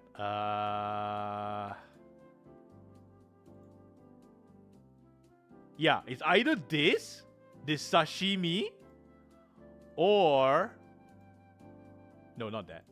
This scallop. Yeah, it's either the sashimi or the scallops. Actually, to be honest, I don't even mind this unagi being number 1, because when I was in my country, I did not like unagi. I ate unagi and I did not like it. But after I ate this unagi, I love unagi. Yeah, I can't really put my finger. I think this might be my favorite, because it made me not liking unagi love unagi. Whereas for the scallops, it's just that I never ate real scallops until this day where I ate. By the way, this red thing over here is scallop eggs. This place is called the Kuromon, by the way. The Black Gate. 82. So yeah, those are some of my favorite foods. Of course, they are the upcoming ramens. The ramen at Ichiran. Oh, you'll see later. Oh yes, I will show you. Later. Apparently, you can see this fella all over Japan. Yeah, you see this fella. I mean, not all over Japan, all over Osaka. Looks good, to be honest. I know. It tastes better than it looks. You think it looks good, loaded personality? It tastes better than it looks. I tell you, it's so good. Oh, right. We arrive at this place. And then we got this. This is Suki Gesho. Suki is the moon, and Gesho would be, I think it's like dough or something, sticky dough or something. So basically, this like manju. It's bread with some filling inside, and this one has some butter thing or something like that, and it's delicious. Did I take a picture of it? Oh no, I didn't. I just took a picture of the people there, people around, and then after that we went on We went on to look for the Glico Man. Yeah, sadly I didn't take a picture of the food, but this. I took this picture to show the interior of something like a shopping mall. It's more like a path to. It's more like a pathway to the place where we're going. It's kind of like a shop. It's kind of like a bazaar. Yeah, like a modern bazaar. Yeah, it's kind of like a modern bazaar. You walk through this long passageways to get to the place that you want, and there's shops on left and right. And there's a lot of people because we're in Golden Week. It's basically Japan's long week of public holidays.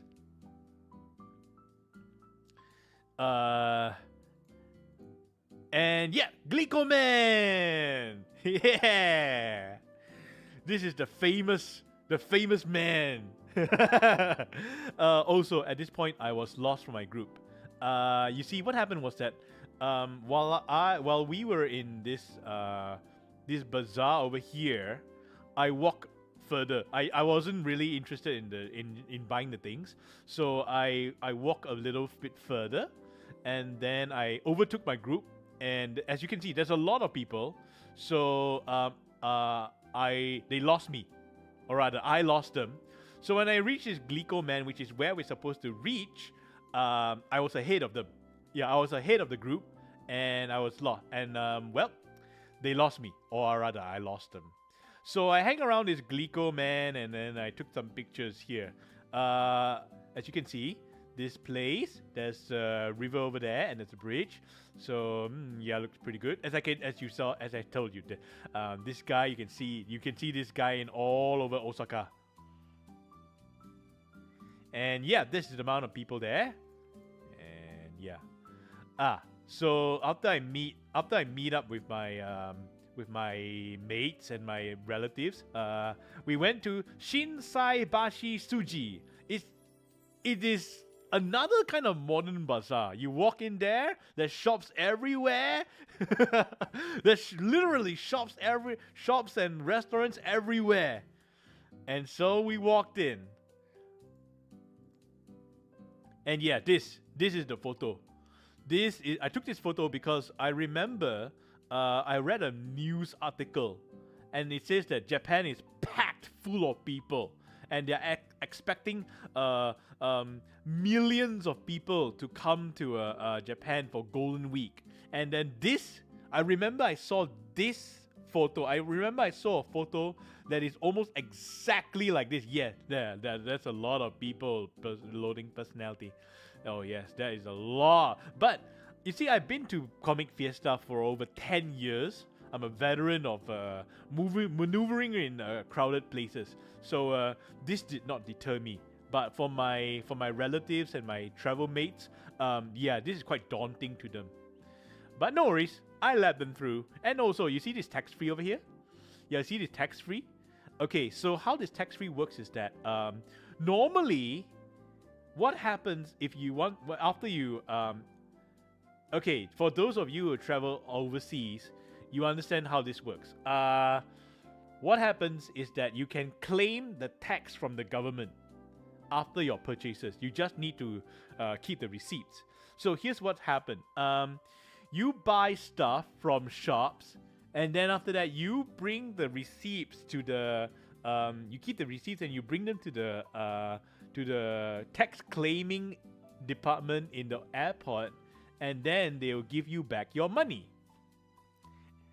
So, however, there's a lot of tourists in Japan, and people that come to Japan, when they want to claim the tax back, oftentimes they have to wait in line, really long line, and they have to wait for a really long time. And then by the time it comes to their turn, or it's almost their turn, they couldn't really claim everything because they are in a rush, because their plane is coming up. They have to fly off soon. So they are always in a rush, or they cannot claim anything, and then the government will take their money. So in order to prevent this kind of unfairness, the government allows the shops to handle this kind of tax.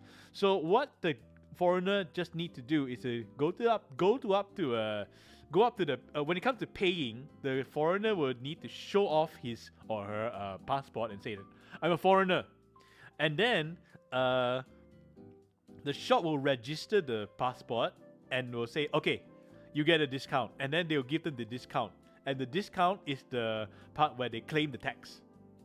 Yeah, the discount is the tax for the foreigners. This will encourage the foreigners to buy more, and at the same time reduce that queue at the tax claiming in the airport. However, as of this year, November, the government wants to go back to how it was before, because it appears they didn't say it. They didn't say why. But this is my speculation. The shops may have found a loophole. Yeah, the shops may have found a loophole, and they found a way to underreport the tax. That is what I think. But anyway, let's move on. Oh, right. So we came to this ramen shop, Ichiran. Yeah, we came to Ichiran, and this is what I saw.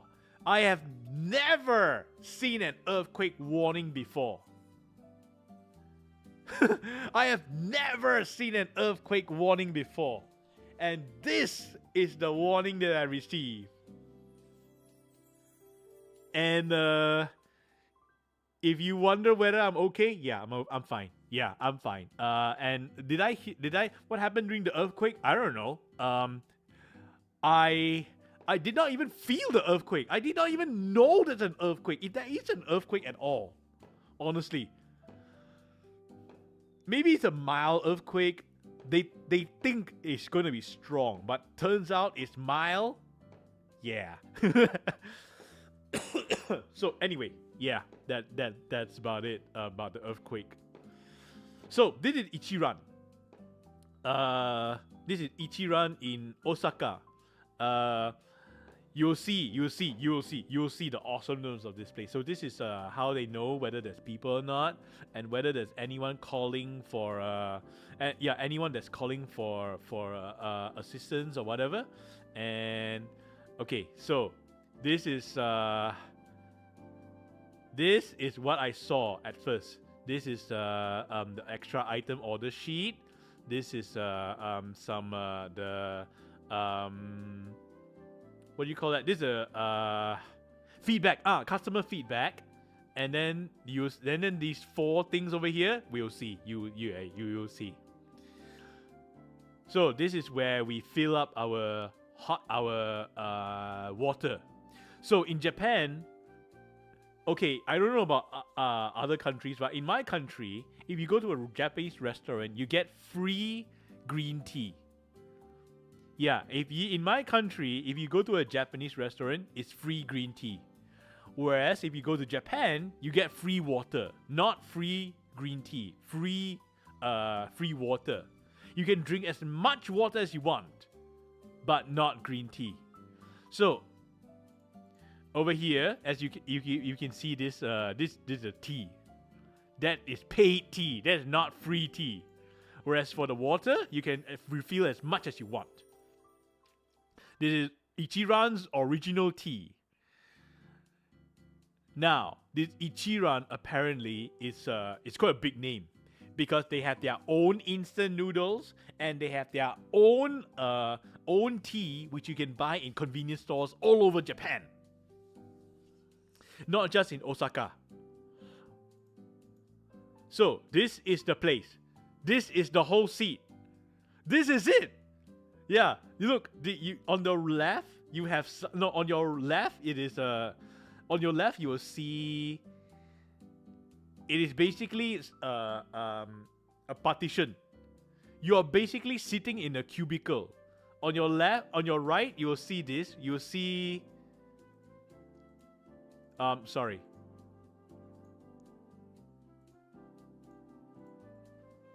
On your right, you will see this. And on your left, you will see a partition. Some plain partition. And you see this? You see this box, this bamboo shade over here, this bamboo a curtain over here. This is where the server will give you your ramen. So he will greet you through this. You won't see his face. He won't see your face. You do not need to speak to him. He will greet you. He will come here. He will open this, and then he will greet you, and then he will give you, and then after you give him the order, and then you give him the order, which is a slip of paper. Oh, by the way, when you get into the shop, you will see a machine. And then you go and order at the machine. You go and make your order at the machine. And then after that, you line up, and then you will be given your seat here. And then after that, when this window open, this curtain open, you give your order slip to the guy behind there. You will not see his face. He will not see your face. He won't even know you are a foreigner. Until he sees that your order slip, you circle the English side. Yeah, that is the only indication that you are a foreigner. He does not know which country you're from. He does not know if you're white or, okay, if you're black, it's obvious because he can see your hands. All right, so what else? Oh, right, he'll take your order from here. Then he'll go and cook. And then he'll come back and give you the food later. And yeah, this is the food. All right. I didn't show it here. Because I didn't show it. But all right. Let me go back a bit. Okay.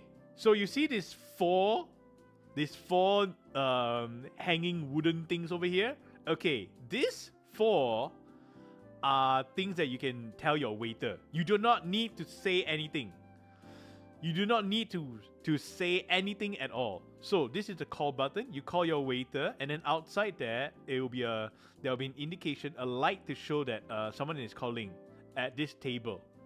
So, and then you can give them one of these 4 tokens over here. I know what they are. The first one is noisy. Please make it quiet, or bring me to a quiet place. Bring me to a more quiet place. And then the second one is I don't know the ordering. I don't know how to order. Teach me how. And then the third one is I'm gonna leave. I'm gonna leave my table for 10 minutes. Please don't touch anything. I'm not going away. I'm just going. Yeah, I'm not going out of the shop. I'm just gonna use the bathroom or something like that. So I'm gonna leave this table for 10 minutes. I'll be right back. And then after 10 minutes, if you're not back, the waiters will come and clear up your table and bring in a new client. And then the fourth one is hold on, let me remember. Let me try to remember.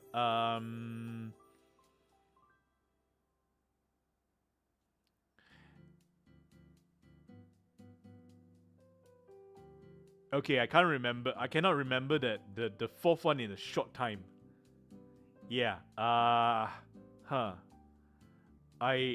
can't remember what was it I can't remember.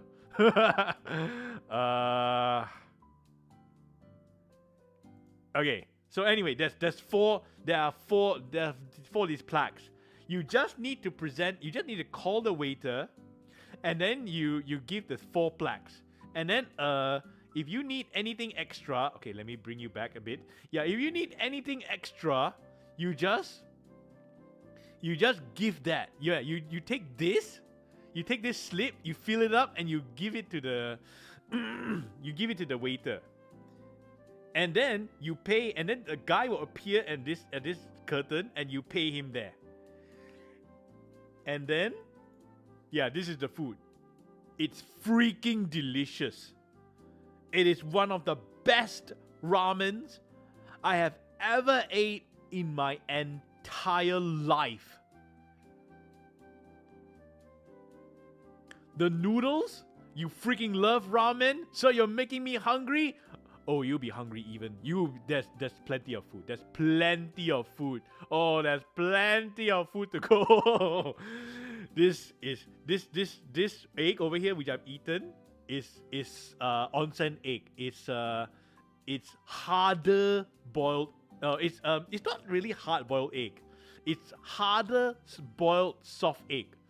So inside is soft, but outside is hard, and it's delicious. And then this ramen, oh, it's one of the most delicious ramen I've ever eaten. The broth is salty enough, but not too salty, and it's the broth is thick enough. Also, it's got that creaminess to it, and then I'm happy that they don't put all the meat into the ramen all at once, so that you can savor the meat one by one. You can eat more of the ramen, taste more of the ramen, and taste more of the broth if you want as well. And then they have garlic somewhere over here. I didn't take the picture. And they have onions and this special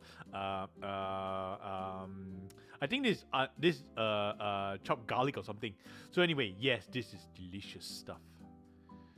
And oh, it goes well with the tea.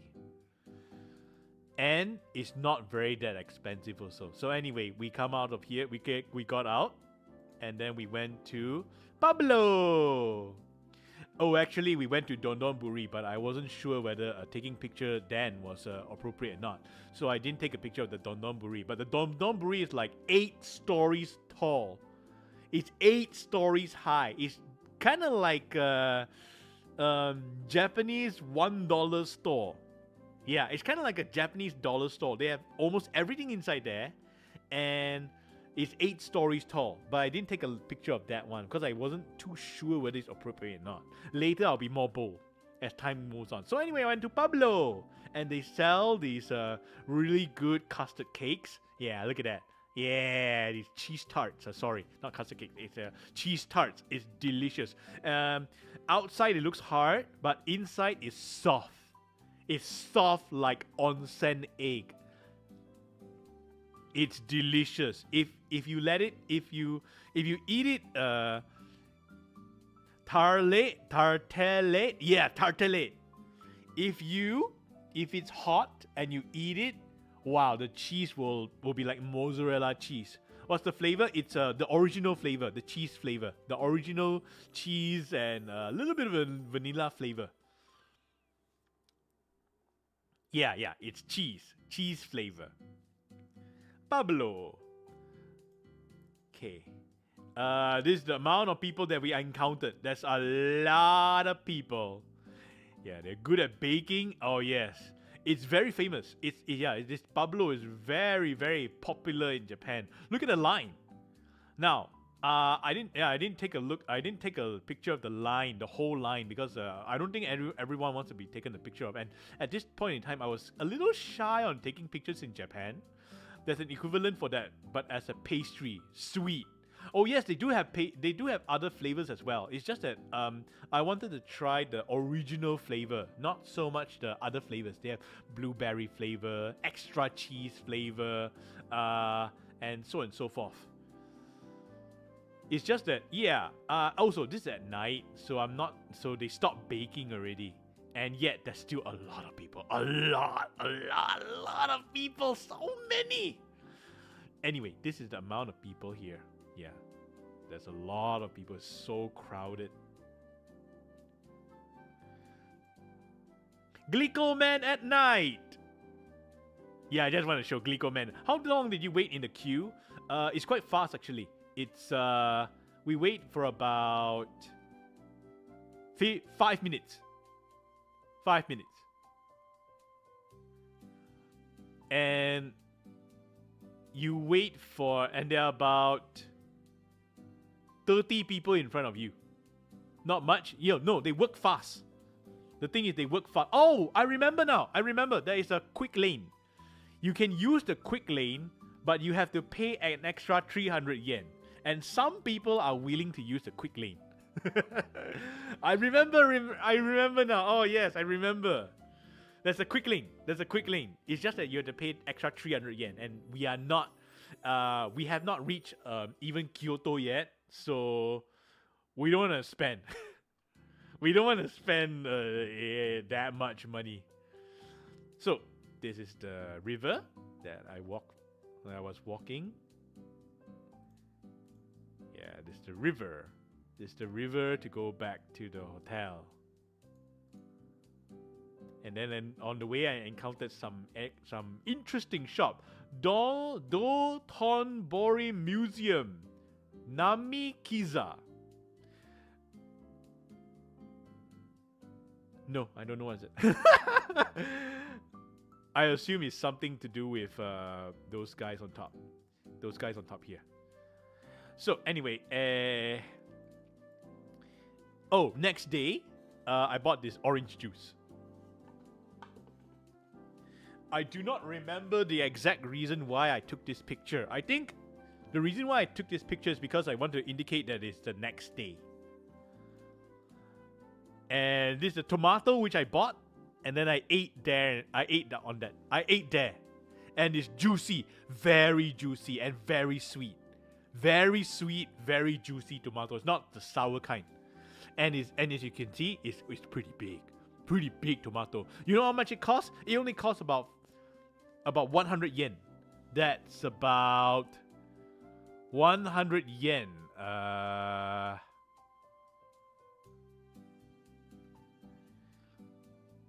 About $1. Yeah, about $1. Moving on. Okay. This is an art. Beautiful art of Osaka. And this is also the indication to me that something awesome is about to happen. Yeah. We are about to see something awesome here. Okay, this is the NHK building. Did I say you're about to see something awesome? No, you're on your way to see something awesome. This is the NHK building. NHK, it is Japan's national TV programs and stuff. It's kind of like... okay, never mind. Okay, so this is the first traditional building that I see. It's basically telling you that in this area there's some historical thing going on that has gone on, and this is the area and what we're about to see and all that. So this is a Japanese warehouse. Now you might be wondering, what is this? This is stools. These are stools, right? You're thinking? These are places for us to sit, right? No. This is the foundation for the building there. To hold up that building, you need all of this foundational pillars. This building is a traditional Japanese warehouse. Usually for construction goods, for non-perishable goods, they'll be put inside here. Sometimes the perishable goods will be stored in a different kind of warehouse. Although, yes, they will be stored in a warehouse, but not exactly like this. But the same structure as this. This is the foundation. So we move on, and this is the park. Japanese park. Look at this. I did not take this bicycle well, but these bicycles there do not have chains. They don't have chains. They're not even padlocked. And no one steals them. That is how safe Japan is. In Japan, I am willing to count my money out in the open. Yeah, I'm willing to count my money out in the open in Japan. But where my country is, where I am from, no. If you want to count your money, do it at home or in the toilet. Do it when you're alone. When you're really alone. Even if you're in the public toilet, try not to count your money. And if you must, Watch your shoulder. Look over your shoulder while doing so. So in Japan, yes. Look at that. Clean roads. Look at that road. Woo! Clean roads. Where am I from? I will just tell you this. I'm from Asia. I'm from a country in Asia. I never ask you if you don't mind. Yeah, I'll tell you this. I'm from a country in Asia. Maybe in the future I'll tell you where I'm really from. Some of you can already figure out where I'm from actually. So anyway, yeah.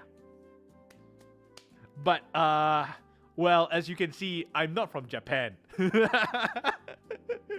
As you can see, I'm not from Japan.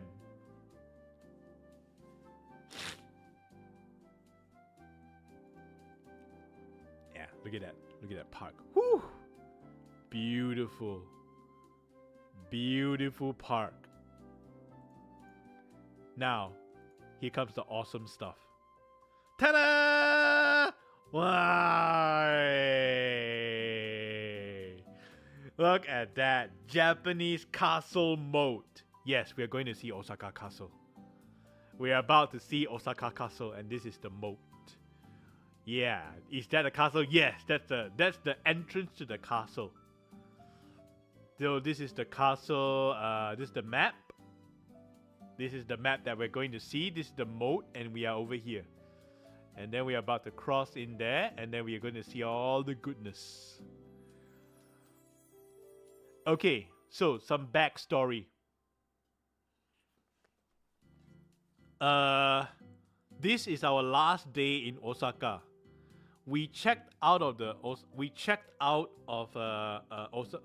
hotel in Osaka, and before that, on the day before, we asked the hotel whether there is a locker here that we can put our luggage. The hotel staff says yes, there is.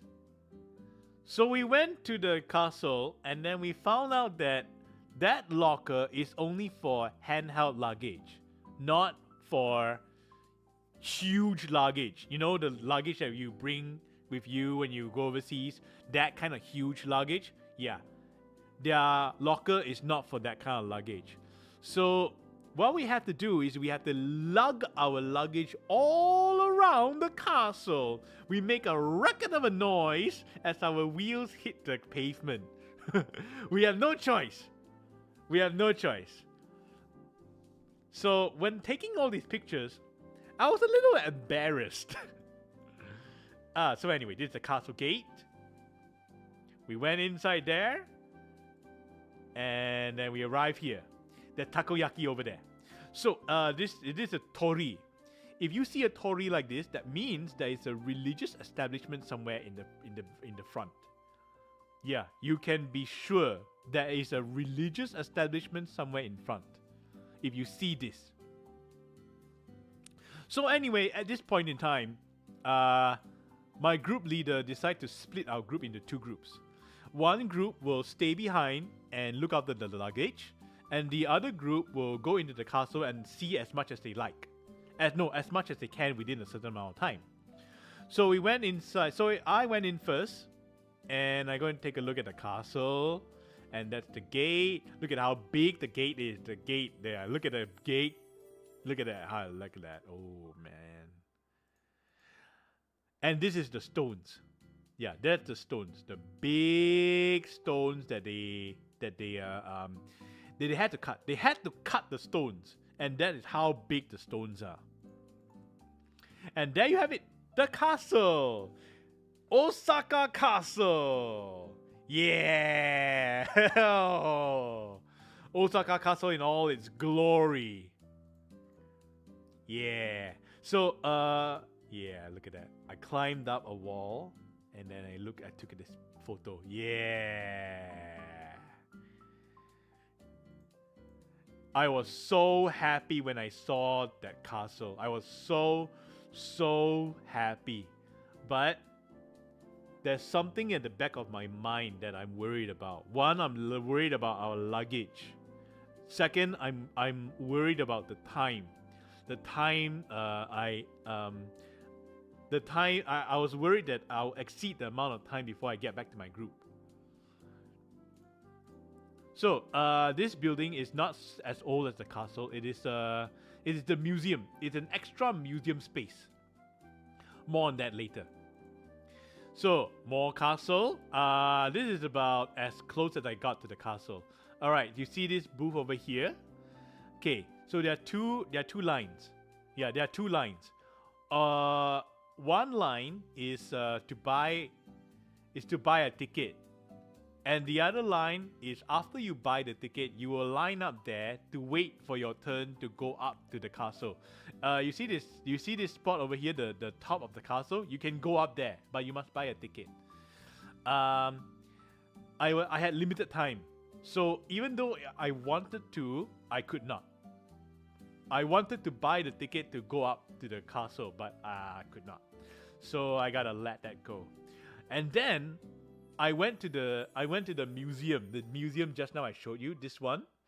So I went in there, and then I was attacked by ninjas.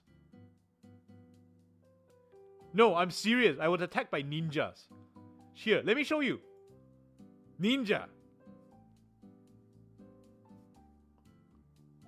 Yeah, I was attacked by ninjas. See? Ninja.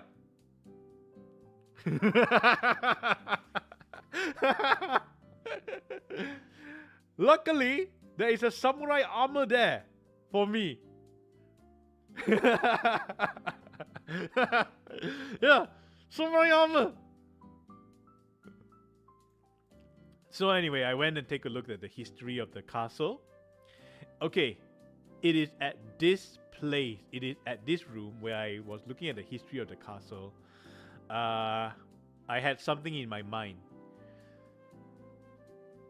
When I realized something, I'll tell you later. So I was looking through the history of this place. I shall not bore you with all, because I have a 600 over photos and we are only at photo number 130.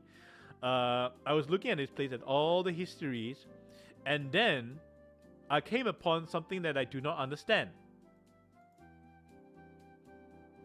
Look at these. Look at this castle. Look at this. Look at these. Just look at these markings over here. Stonewall carvings at the outside of south of Outer Bailey. What on earth are these carvings? What the heck? So, I wonder what they are. I really do wonder what they are. And in the middle of this room that I am in, there is an expert. There is a just old man. He's just an old man. And on his vest, it says, "Ask me anything." So I go ahead and ask, and I call him over, and I ask him, "What on earth are these?" And then he explained to me, daimyo, local lords, those days, they all participated in the construction of the castle. You see, the castle is not it's not done by a singular lord in the domain. It is done with the help of other lords. You have to trade in order to build the castle.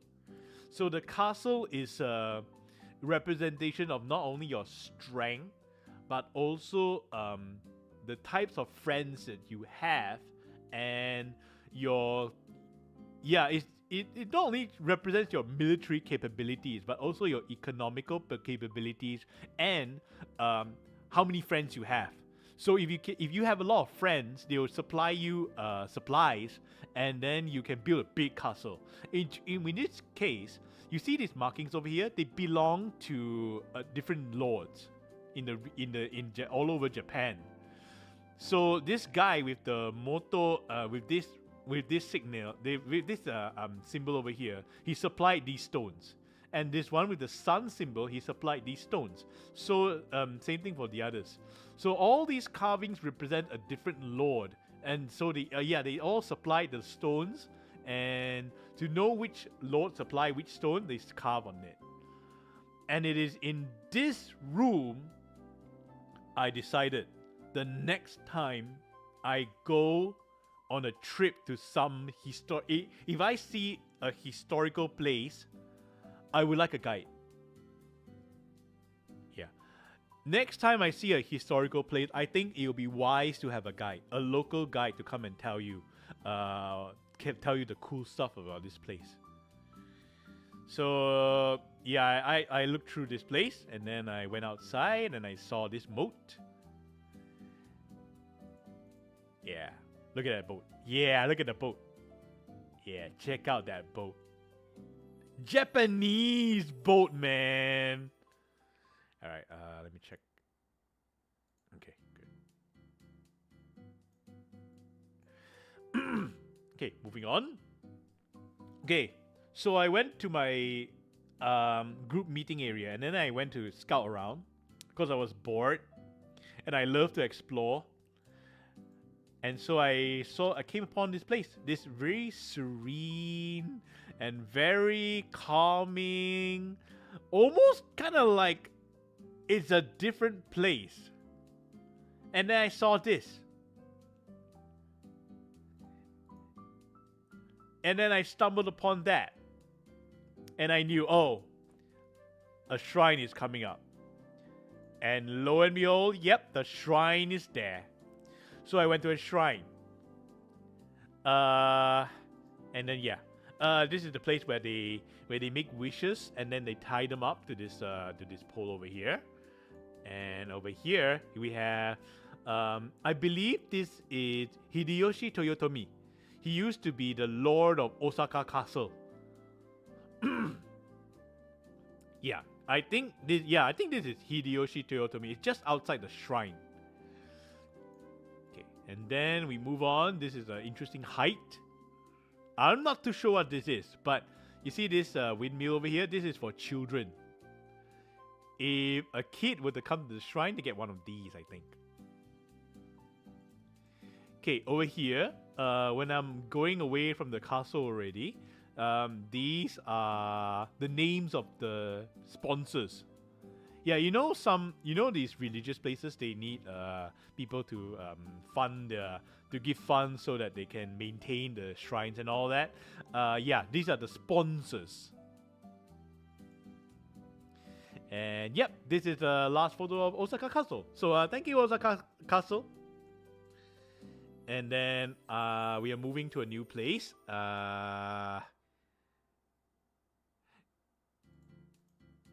Okay, this this is a special curry rice area. How long did you stay in Japan? 10 days. 11 if you count the 11 days if you count the traveling days. 12 if you count the traveling at night. So so yeah. This is a place where I don't think it's advertised enough. Yeah, this is not advertised enough, I believe. Sadly, I do not remember the name at present. They have one of the best curry rice I have eaten. Look at that. Okay, Japanese curry rice, not Indian curry rice. One of the best Japanese curry rice. Look at that. Look at that. Yeah, look at the egg. Look at the bean sprouts. And that's udon. Oh, sorry. Did I say rice? I mean udon. Curry udon. Oh, yes. The curry is creamy enough, but it's not very thick curry. It's not a thick curry, but it's just creamy enough. It's kind of like thick soup, thick European soup. Not like chowder, but soup. And then these, I think these are pork. I was like, where's the curry rice? That's the rice. Yeah, that's the rice. You see the egg? That's the rice. Sorry, it's curry udon. I misremembered. But I do remember eating the rice. That's why I remember curry rice. Sorry about that. So, I believe this drink is refillable. And is that Asahi? Yes, that's Asahi. That is Asahi beer. Not bad beer. Not bad. So on the wall we have this. This is basically saying he is following the teachings of Prince Shotoku. That means he wants they are a cash only shop. So you pay with your cash only. So if you want to go to Japan, yes, you can use your card to pay, but most of the shops will want you to pay by cash, including this shop. So you need at least from my experience, you need at least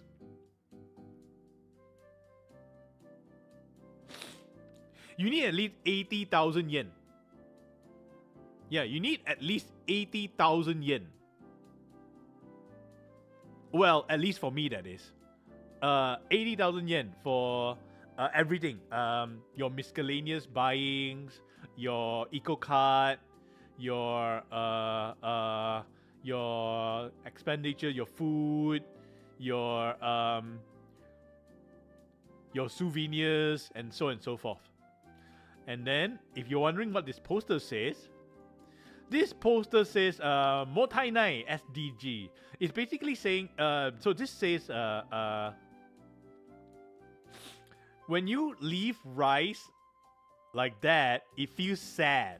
Yeah, if you see this bowl, it's full of leftover rice. If you leave leftover rice, the rice feels sad. Clean up your rice, your bowl. Don't leave a single rice behind, so that all the rice are united in your stomach. So this curry rice shop is the boss is very nice. He's a really, really nice and kind fella. Remember I was saying we were lugging our luggage around because we checked out of our hotel? Okay, so we were lugging our luggage around, and this boss, he's so kind, he's willing to let me and my mates, all our travel companions, to put our luggage into his shop. And his shop is not that big, you know. It's not like his shop has upstairs and downstairs and what. No, it's quite a narrow shop, and he's still willing to let us put our luggage in. That's why on this stream, I'm recommending this shop. You see this shop in Osaka, you see this shop in Osaka, you must go and eat it. I cannot remember the name, sadly, but you must go and eat it. Anyway, moving on. Oh, this train. We're taking the train to Kyoto, I think. And this is on the way. And then we have to take a bus. Yeah, we have to take a bus to where we want to go.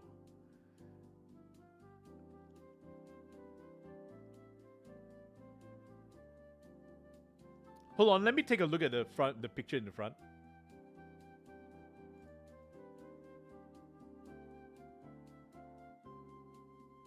Oh, right. Okay. So, wait, let me take a look at more. Okay. So here's what happened. We did not go to our hotel immediately. Instead, we went and parked our luggage at a storage place, and then we went on to journey. So this is again Japanese traffic lights. I think I took a picture because of I just wanted to show the how is it like the environment in this place in Kyoto? Is it Kyoto? Yeah, it's Kyoto. Wait, is it Kyoto? Yeah, it's Kyoto. Yeah, Kyoto. Yeah. Okay, so anyway, we arrived at this place, and then we saw this coffee shop. We went to this place that's full of kind of like yeah, we were in Nara, basically. Kyoto, Nara. We were going to see the deer park and the temple. So, passing by, we saw this coffee shop. They are selling a lot of coffees there. And then I saw this kimono. Yeah, this is the kimono that the royals wear. And no, I'm not gonna buy that. And then this is the place where they sell the mochi. the mochi that we bought. And this is the mochi. Very delicious, very soft, very chewy. And you see the green parts? Those are the matcha, because this is Kyoto. So there's a lot of matcha products in Kyoto that you just gotta buy. You just gotta buy. It's matcha, so you gotta buy. And it's Kyoto. This is the park that we see, the pond, beautiful pond. I just gotta take a picture of that. And then there's a signboard. Note that there's a lavatory carved onto the rock. Normally they will put up a sign, but this is carved onto the rock. There, our first deer. We are in Nara. Deers are allowed to do whatever they want. It's kind of like they're kind of like cattle in India, where they are allowed to do whatever they want. Okay, as you can see over here, yeah, look over there. In the street, the deers are crossing the streets, and no one is allowed to go and disturb them. Now, remember what I say about Tories? If you see one, you know you are about to approach a holy place.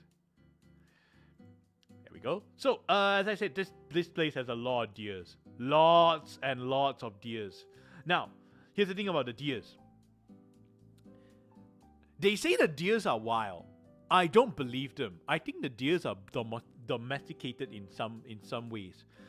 The deers, I'm not kidding here. The deer will walk up to you, will bow at you. Yeah, the deer will move its head up and down, and then it will sniff you for treats. You are allowed to touch the deer. You are allowed to pet the deer. You are allowed to touch the deer from its head to its behind. And the deer will not do anything to you. The deer will not harm you as long as you do not harm the deer. The deer is so friendly. And the deer is even more friendlier to you when you buy the cracker and you feed the deer. And when you take out your cracker and feed the deer, even more deers will come to you. You tell me those are wild deers? I don't believe you. I think they are domesticated in some ways. Alright, so this is a shop.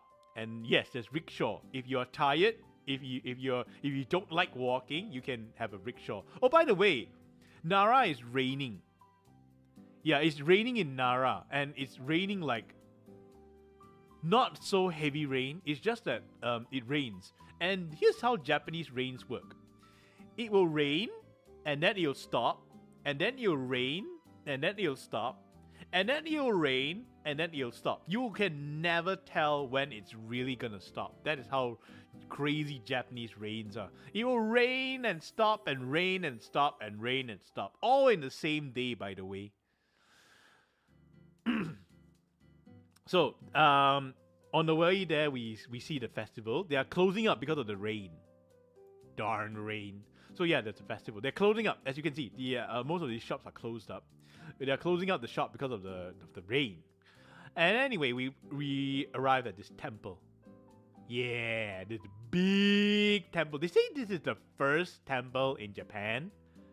That's the information that I got. Because Nara is the first capital of Japan, I think. Anyway, we went inside there. This is one of the oldest temples. Yeah, one of the oldest temples, about 800 plus years old or something like that. And I took this picture because of this funny incident. This boy tried to pet the deer, and then the deer bit his ear, I think. The deer bit him. And then the mom pulled the boy away from the deer, and the deer let go. Normally, the deer wouldn't let go, but they let go. So it goes to show that these deer, they may be a little domesticated, but in the end, they are still wild animals. Yeah, they're still wild animals, and you must You must take precaution of them. Just because they are kinda domesticated does not mean they are actually your friends. No, you still have to watch out for them. So, where was I? Oh, yes. Let's move on here. So, there's a big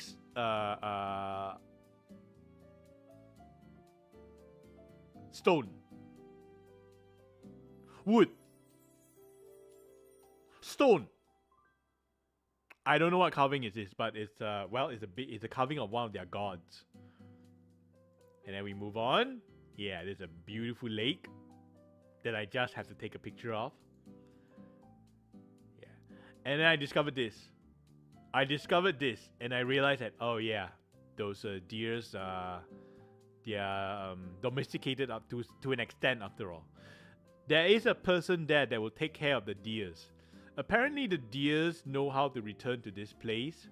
Yeah, the deers know how to come to this place and seek the treatment and all that kind of thing, I guess. Okay. More rivers, like more streams. And then, yeah, this is the information which I found very cute.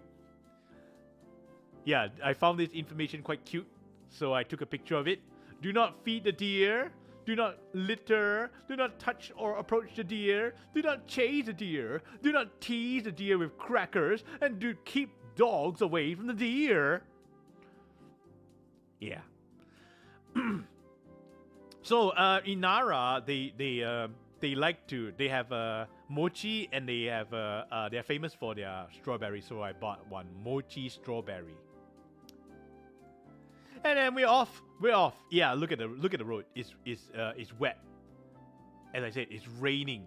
Nara is raining. And we came to this torii again. And then we came to this place. It's a station. It's a train station that shows this place, this Nara. Yeah, this whole place, and I have to take a picture of it. I just have to. And then we're back here. Yeah, we're back here. So, that's Lawson. Lawson is kind of like a 7-Eleven of Japan.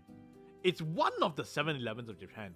Anyway, we're heading towards this bright place over here. This one with the red thing over there. So we head over there, and this is what we can see. There's a karaoke, and to our left, we will see a sushi shop, which have this. Yeah, you can buy this sushi. 2,640 something yen for sushi that's wrapped in that. Now let me tell you something. We did not eat this until 3 days later, and it's still okay. Yeah, the mirin saved it. The vinegar saved it. If not, I think it would have spoiled long ago. So we went to the sushi shop next door, and we ate this sushi. Delicious. Let me try to rasterize that. Okay, never mind. Oops. Oh, shoot.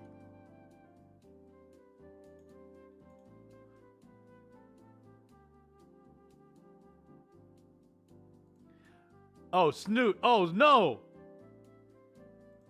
Oh, no. Oh, I pressed something. Okay. Never. Okay. Okay, cool. Okay. It's all good.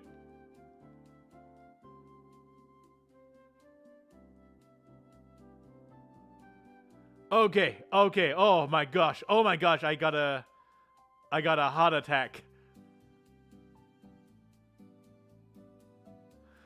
Whew, I got a heart attack. Okay, it's all good. All right. So anyway, this is the place where we eat the sushi. Oh my goodness. I thought it's all gone. I thought it's all lost. It took me a while to select all the photos and upload them onto this program. All right. So anyway, we ate here. The sushi is not bad. Pretty good. Quite expensive though. And then after that, we took a train. This train. And we went to Kyoto. Kyoto proper. Okay, Uh, yeah, we went to Kyoto proper on this train. So, where was I? Oh, right.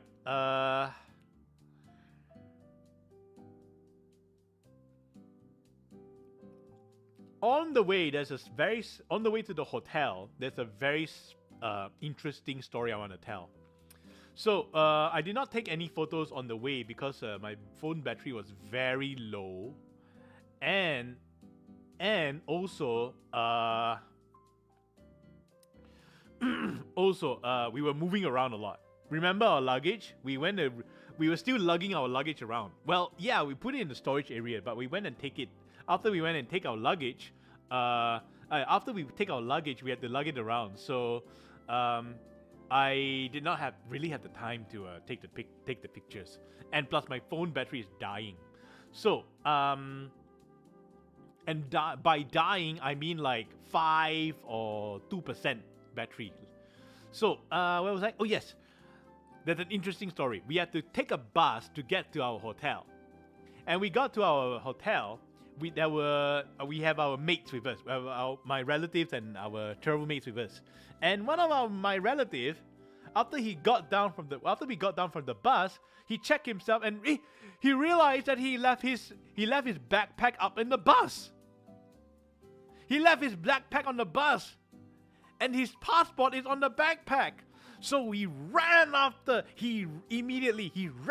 the bus along with our group leader and a few other people. We ran after the bus.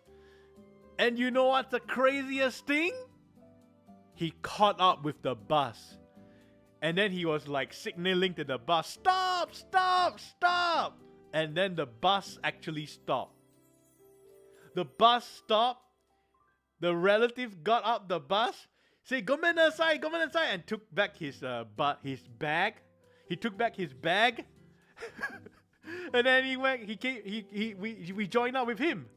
It's totally crazy, man. It's in the rain some more. He ran up against a bus. Man, I should have took a video, but I couldn't because my phone was dying. Anyway, the next day, this is in front of my hotel. I did not take a picture of my hotel. And then this is the next to it. This is the left, and then this is the right. And then after that we go forward. I cannot remember where we are going, but we'll see where we're going. Okay, I think I know where we're going. Okay, I know where we're going. We're going to... Wait, hold on. Let me go and take a look. Let me check the name. Kyoto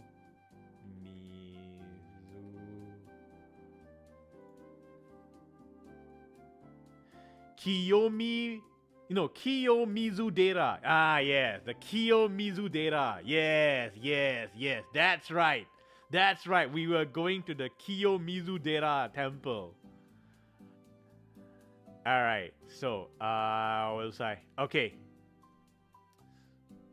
We were going to the Kiyomizu Dera temple. So, this is the site that we see.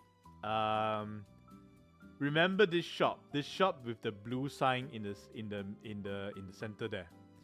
Remember that shop. No, sorry, wrong shop. Remember this shop. This shop with this red thing there. Remember that shop. So, that's the picture that I took. And this is some things that I see along the way. Okay, so do you remember that shop? Yeah, I cannot show you, but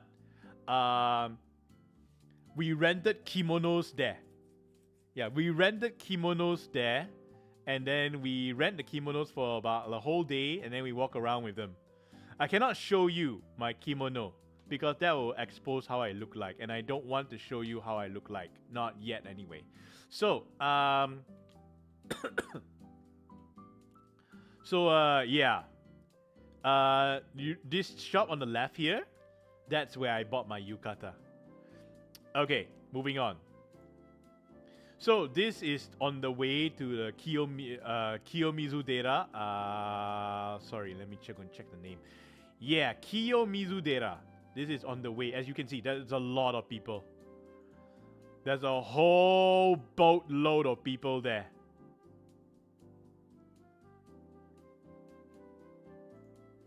Okay, one moment, please.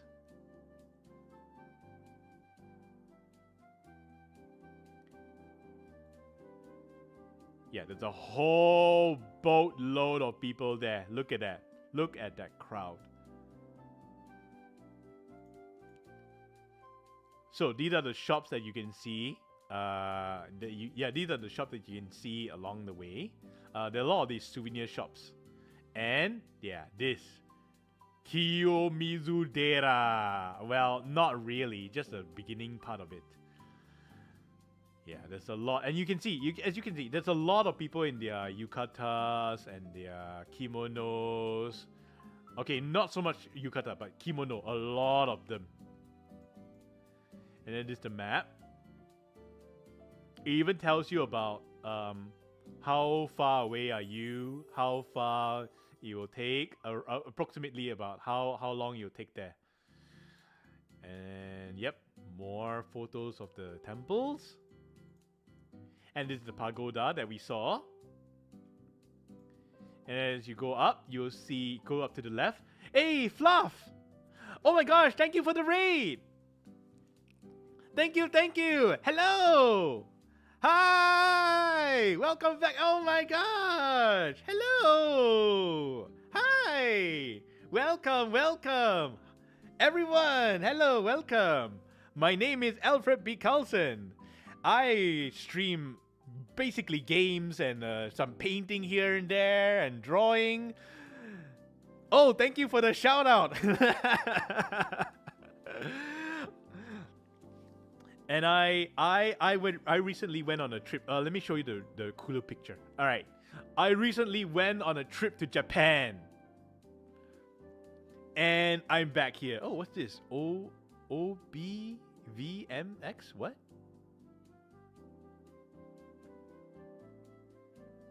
I'll go and check them out later. Anyway, thank you very much for the raid. How are you doing? What were you playing just now?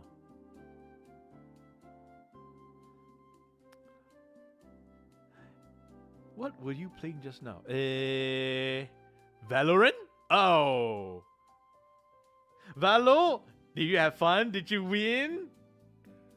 I'm pretty sure you won. You won. And thank you for coming. OBVMX. What does it mean? How can I just call you OB? OBV? Hey, Robo! Hello, welcome. Hello. Listen to my story. Come and listen to my stories of Japan. MX. Ah, okay. I'll call him MX. Mr. X. Miss X. Monster X. Massive X. I'm gonna go off. No! Why? You gotta... No! Don't go! Listen to my story! No! Alright. Good night, Fluff. If I cannot finish... If I cannot finish this story in 1 hour, most likely I cannot finish in 1 hour. Don't worry, I'll continue this in Thursday. Yeah, I'll continue on Thursday. So you can come to the Thursday stream and then I'll continue my Japan talk. If I cannot finish all this in one hour, which is most likely the case. Robo, you're going into the shadow? You're going to lurk? Alright, thank you for lurking. Thank you. As for Fluff, thank you for the raid. And MX, welcome to the stream. Alright, I'll talk to you some other time later, Fluff, and Robo as well. Alright, where was I? Oh, right. So this pagoda over here is part of the Kiyomizu Dera temple. If you go up the stairs, and then you go to the right of the temple, you will see this. Beautiful hills, beautiful clouds. Look, it's like an eye opening up to see us. Look at that. That is beautiful. That is so beautiful. I just have to take a picture of it. And then if you turn around, this is the city. Yep, this is the view of the city. This is the view. The view of Kyoto. The temples, the pagodas, yes, it's all in its glory. Look at that. Look at that. It's beautiful. Look at that beautiful. It looks. I love to see cities. I love to look at cities from a high view like this. It kind of makes me have a good view of the city, and I'm able to see everything at a glance. At a glance, not in detail, but at a glance. And it makes me feel like I'm above it all. It makes me feel like, oh, look at my realm. It's not really my realm, but yeah, it feels like that. Anyway, this is the view from behind the pagoda. And then here you have another temple. And then this is the place. If you want to go into that shrine to see the real Kiyomizu Dera, you have to pay a ticket fee. Yeah, you have to pay a fee. So this is where we bought the ticket, and this is how the ticket looks like. Kiyomizu Temple. Yeah, this is how the ticket looks like. I still keep it. It's beautiful. It's as beautiful as it looks. Let me make this smaller. Okay, there we go. Yeah. Can you see it? Let me check the OBS. Ah, yeah, you can see it. You can see it. Okay. So we went inside, and this is the view. And then if you look down, which most people don't take a picture of, you'll see this. A bunch of rocks. If you fall down there, you're gonna hurt yourself. You won't die. You just hurt yourself. So don't fall down. Okay, this is one of the chandeliers in the temple. And then if you walk further along the way, you will see this. The view that people pay for. Yeah, this is the view that people have been paying for. Let me show you another one. Yeah. I prefer this one though. I prefer this shot though. Yeah. Whew. Okay, moving on. This is a stair to go down. Yeah, when you after you're done with Kiyomizu, this is a stair to go down, and this is a stair when you reach the bottom and you look up. This is the style how the stair looks. Made of stone with some metal, so that people don't fall down. Okay, so you'll see this shrine over here. So legend says that this is the 3 places where you can drink water from. So one represents health, one represents luck, and one represents career. Wait, sorry, let me try that again. One represents career or general success. One represents your love life, and another one represents your health, I think. Your health, your success, general success, and your love life. If you can only drink one. Yeah, if you can only, ideally you can only drink one. But no, there's no but. Sorry. You can ideally you can only drink one. If you drink all 3, you are considered greedy. And the gods do not look kindly on greedy people. So, yeah. Don't be greedy. So you can only choose one. I chose health. Apparently, that's not a really great decision, actually. You'll see why later. So, this is the place where you're supposed to, I think, give your coins or something. And then after that, oh, I didn't take a picture. Oh, right. I did take a picture of me. I did take a picture of people drinking, but they are my relatives, and I don't want to show their face. So please understand that I did not show them drinking. If you want to see people drinking, yeah, just this is good enough, I think. So anyway, yeah, I chose the health one because I believe that if you are healthy, you can find success and your love. So yeah, I chose the health one. But I did. You're not supposed to drink it. Actually, you're supposed to just put it in your. You're not supposed to really drink it because they do not guarantee your health. Actually. So anyway, I came across this pond, and in this pond, there's fish. There's koi fish, man. Big, juicy. I mean, big koi fish. Not juicy. Just generally koi fish. Yeah, yeah. Forget about the juicy part. Did I say juicy? No. It's just koi fish, man. Okay, one moment. I need to adjust something.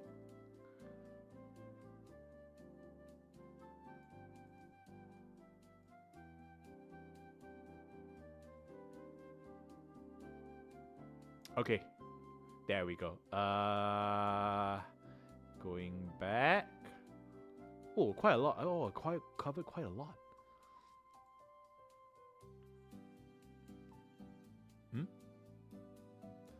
Hold on a second. Let me catch up to the photo.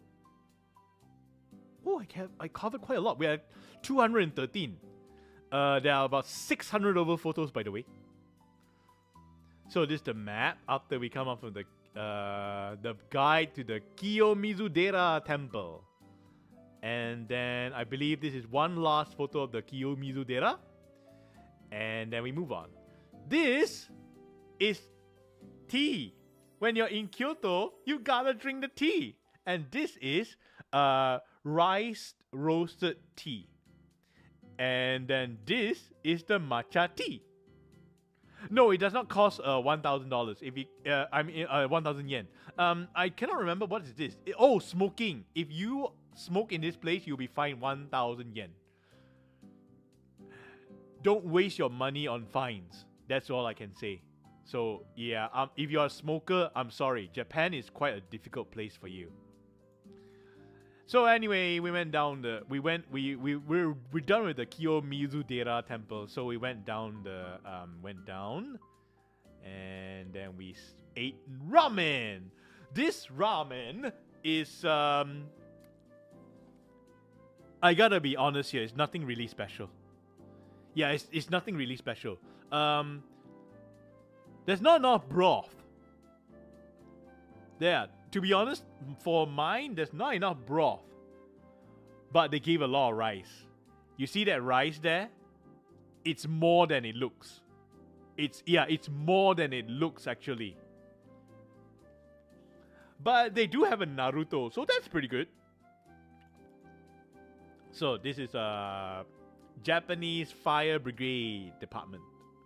I thought it interesting, so I just took a picture of it. And then after that, we went to the train station. We went to the train station, and then we went to another shrine.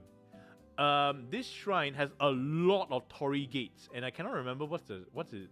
I think it's some yesterday we went to Nara. It's full of deers, and now we are coming to one that's full of foxes. I didn't see a single fox though. Yeah, I didn't get to see a single fox though, but it's full of inari this, inari that, so fox this and fox that. So this is the temple. This is the temple gate that we go up to, and these are the gates, the temple gates, the many torii. And so I walked through there, and these are the inari statues the fox statues that will look down on you as you go through all the gates. At the end of the gates, you will see this shrine over here. On the right side of there, you get a rock to see whether your ambitions will come true quickly or far. And along this road, you can see some carving over there. I just took a picture of it. And then, at this point, my group leader say, okay, everyone, split up and go and explore on your own. So I decided to explore. I wasn't particularly hungry. I wasn't interested in really buying any goods because the shops were closing already. It's about 5 o'clock if I'm not mistaken. Yeah, in Kyoto, shops close quite early. 5 o'clock. 5 in the afternoon. They are closing already. I know. Yeah, closing already in the afternoon. Much earlier than in Britain when they close about say actually around the same time.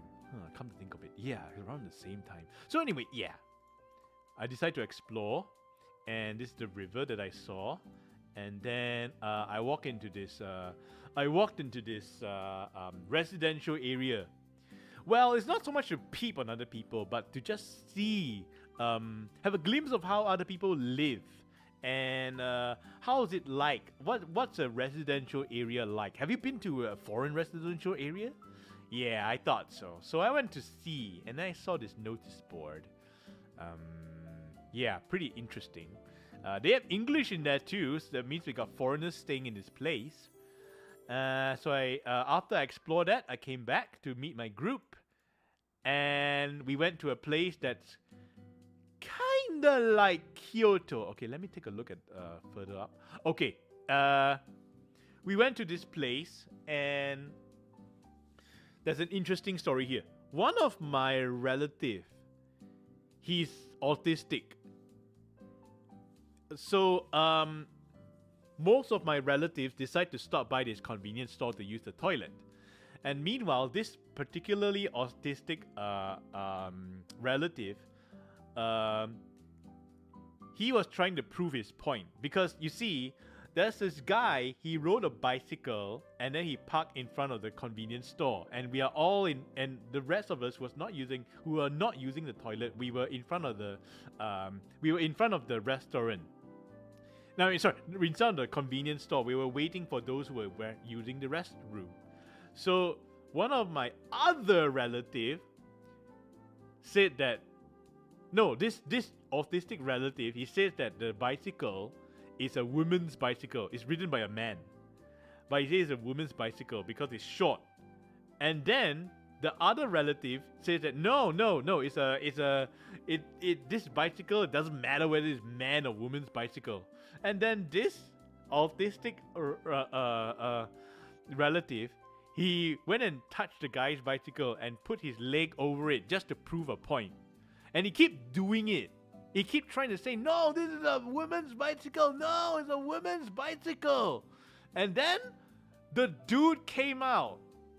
The bicycle man came out and he saw this guy touching his bike. And then we all laugh and say, we're trying to break the tension to say that this guy, no, he doesn't really mean anything. He's not trying to steal your bike or anything. And the bicycle man, he's looking at the autistic relative like,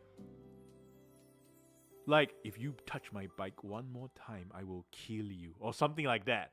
And then, as if still trying to prove his point, the autistic relative went and touched the guy's bike, and I had to shout, "Don't touch his bike, dude!" And then I look at the guy, the bicycle man, and I bow to him, quickly bow to him and say, "Oh, gomenasai, gomenasai, gomenasai, gomenasai."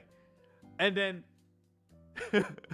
and then the guy, he looked at me, and then he bowed, and then he looked at the other guy, he looked at the autistic relatives, and stared daggers at him like I'm gonna kill you, I'm gonna find you and kill you, you will regret this kind of look. And then he took his bike and he rode away while still staring at the autistic relative. Oh man. Anyway, all right. So moving on.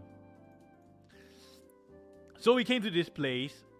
It's 9 restaurants in one place, and we chose one of the restaurants to eat at. And we were given this drink. It's basically yogurt and 100 plus add together.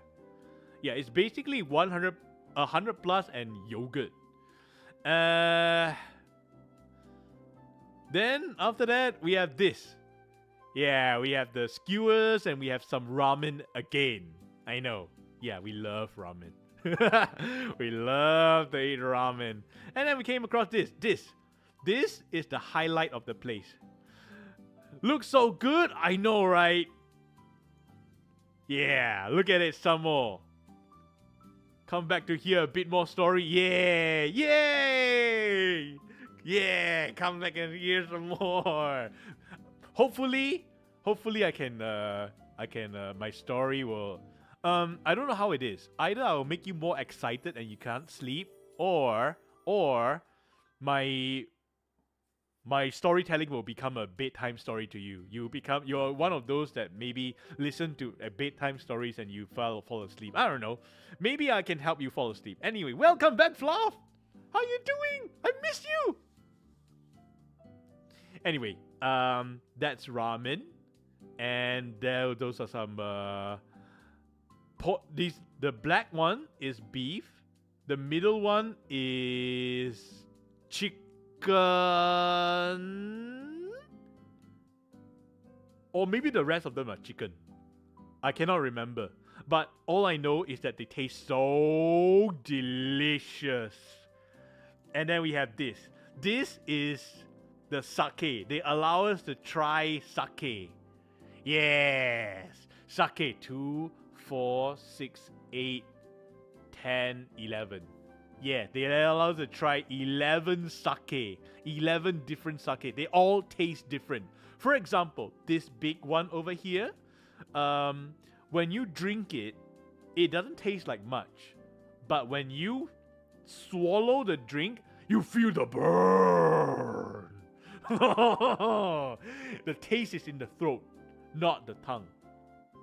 And as for this one big one right here, you drink it in, you feel the burn in your tongue, you feel it in your mouth immediately. But after you swallow it, oh, it tastes sweet. And then this one, yeah, I think this is the one. This one right here is the sweet one. It's sweet and smooth, and this is the I believe this cup here, this one, which is this one over here, is the winner of some sake championship or something like that. Yeah, I cannot remember the rest though, but I remember this gold one is strong. And you know what's crazy? After I drink all of them, I don't feel drunk. They say the alcohol percentage is like 10 or something, but it's not really, I think. I don't know, maybe it's my alcohol tolerance, but I don't feel drunk. This pink one, yes, this pink one is sweet. It's really, really sweet. If you drink it in your mouth, you feel the sweetness. And after you swallow it, it's gone. But it goes down really smooth down your throat. This is a close-up of the names, in case you want them.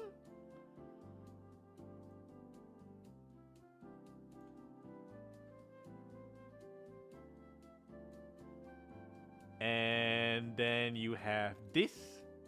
Oh, this is the close-up of the bowl. There's a little rabbit inside.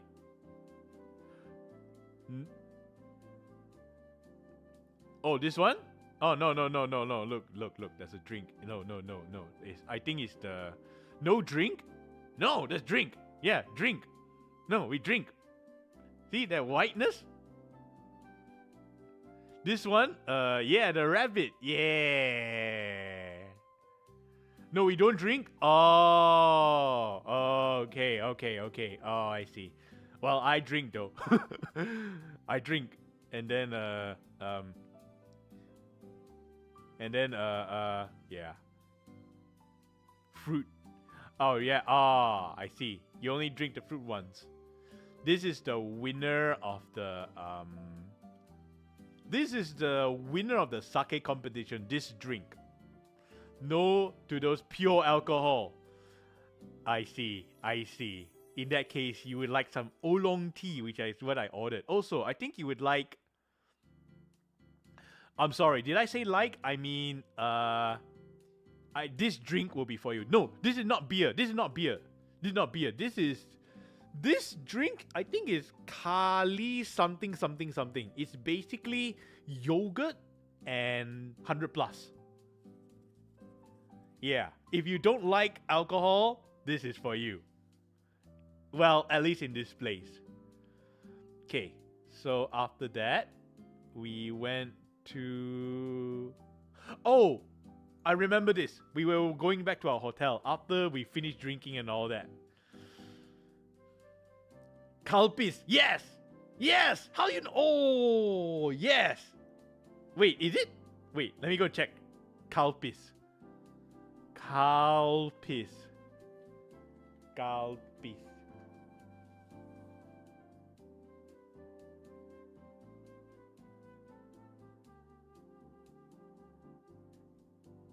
Yeah, I think it is. Yeah, I think it is. Kalpis. Yeah. Yeah, I think so. Kalpis soda. Yeah, I think so. I think it was. Yeah. Thanks, Fluff. Thanks. Oh, I took this picture because look at this road. Look at how small the road is. Look at that. Look at how short the distance is. And look at that traffic signal there. What on earth? Why is there a traffic signal at a road so narrow as this? That's why I took a picture of it. And you know what? You know this thing about Japanese people? If they see a red light, no matter how clear the road is, no matter how far you look into the distance and you see no cars, no vehicle, not even a bicycle or a scooter or even a cat, they will not cross the road as long as this light is red. Yeah, the Japanese, man, they will never cross the road until the light is green, even if this road is so narrow and there is no one on the road, nothing on the road, and I think the day is like what, 11 p.m. already then? Yeah, it's 11 p.m. then. There's no one on the road. The road is so narrow. The light is red, and therefore they don't cross. But hey, in Japan, do as the Japanese do, and so I too did not cross. Yeah, I too did not cross. I think this is what I think. Okay. When presented with this, when presented with the road, when presented with the road, when it comes to making the decisions on whether to put the signal lights or not, the planners were looking at the plan, the road, the town map, no, the city map, and they say, any junction, just put you know what? I'm tired. Let's put a traffic light on all those junctions and then call it a day. And then they didn't realize that they put a traffic light on a junction as small as this one as well. Anyway, let's move on. Next day. Yeah, this photo is just here to say next day. The next day. Oh, okay, I know where's this. We were going to... yes. At this train station, I took a picture of this. Ninja is coming! Hey! Petrol, welcome! Show them what you showed me, Alfredo. No, I cannot. So also, sorry I'm late. No problem. I have a feeling I will not be able to finish everything. So I have to show everything. I cannot show, I'm not able to present everything today. So I have to have another stream where I tell a part 2.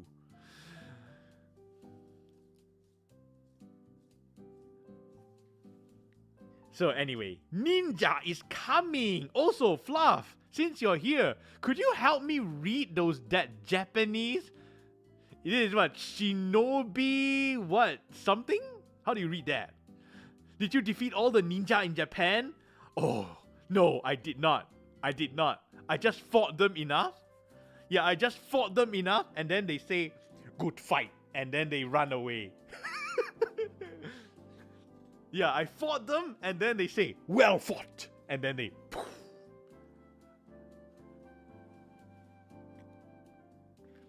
So anyway, ninja is coming! And then, hey, Dev here is also, here's the one that learned Japanese. I know, that's why I asked her how to read that in Japanese. Shinobi something something? I don't know. But anyway, she's about to go to sleep, so I also don't want her to twist her brain too much. Anyway, here we're going to the Sagano romantic train. So, here, my relative really wanted to go on the boat ride. This one, the boat ride. However, as you can see, Hozugawa River boat ride has been cancelled because water level is high. And therefore, could not go on the boat ride. And my relative was very sad. I can't read the first letter.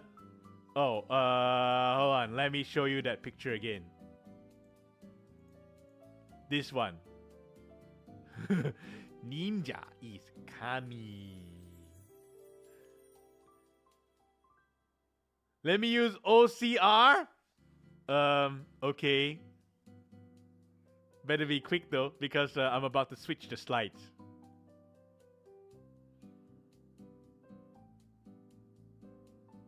Okay, anyway, too slow. I'm switch. Took a screenshot. Okay, then you can take your time. So this is one of the carriage. Yeah, this is the carriage for the nobility when they were being transported in Kyoto. And then these are some beautiful painting I saw. And then here we have we're going to Arashiyama, and we are at Saga. We're going to Arashiyama. And then this is the train. Yeah, that's the train. You see that? That's the train over there. We're going to Arashiyama. And then aboard the train, sorry, I didn't take a picture of the train. Aboard the train, these are the sights you can see. This beautiful river. You can see there are more beautiful rivers with trees.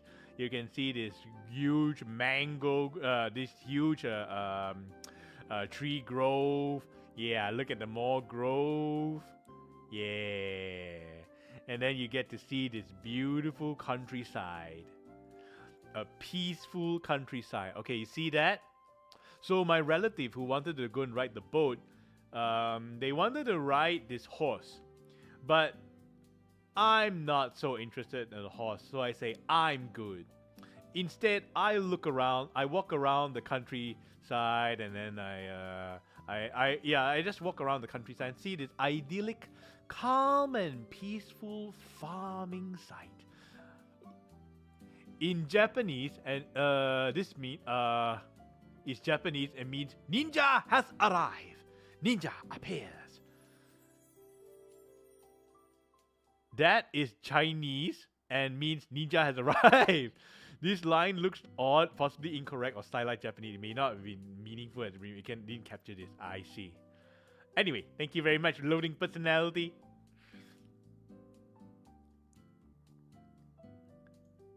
So the translation is kinda correct. Ninja is coming.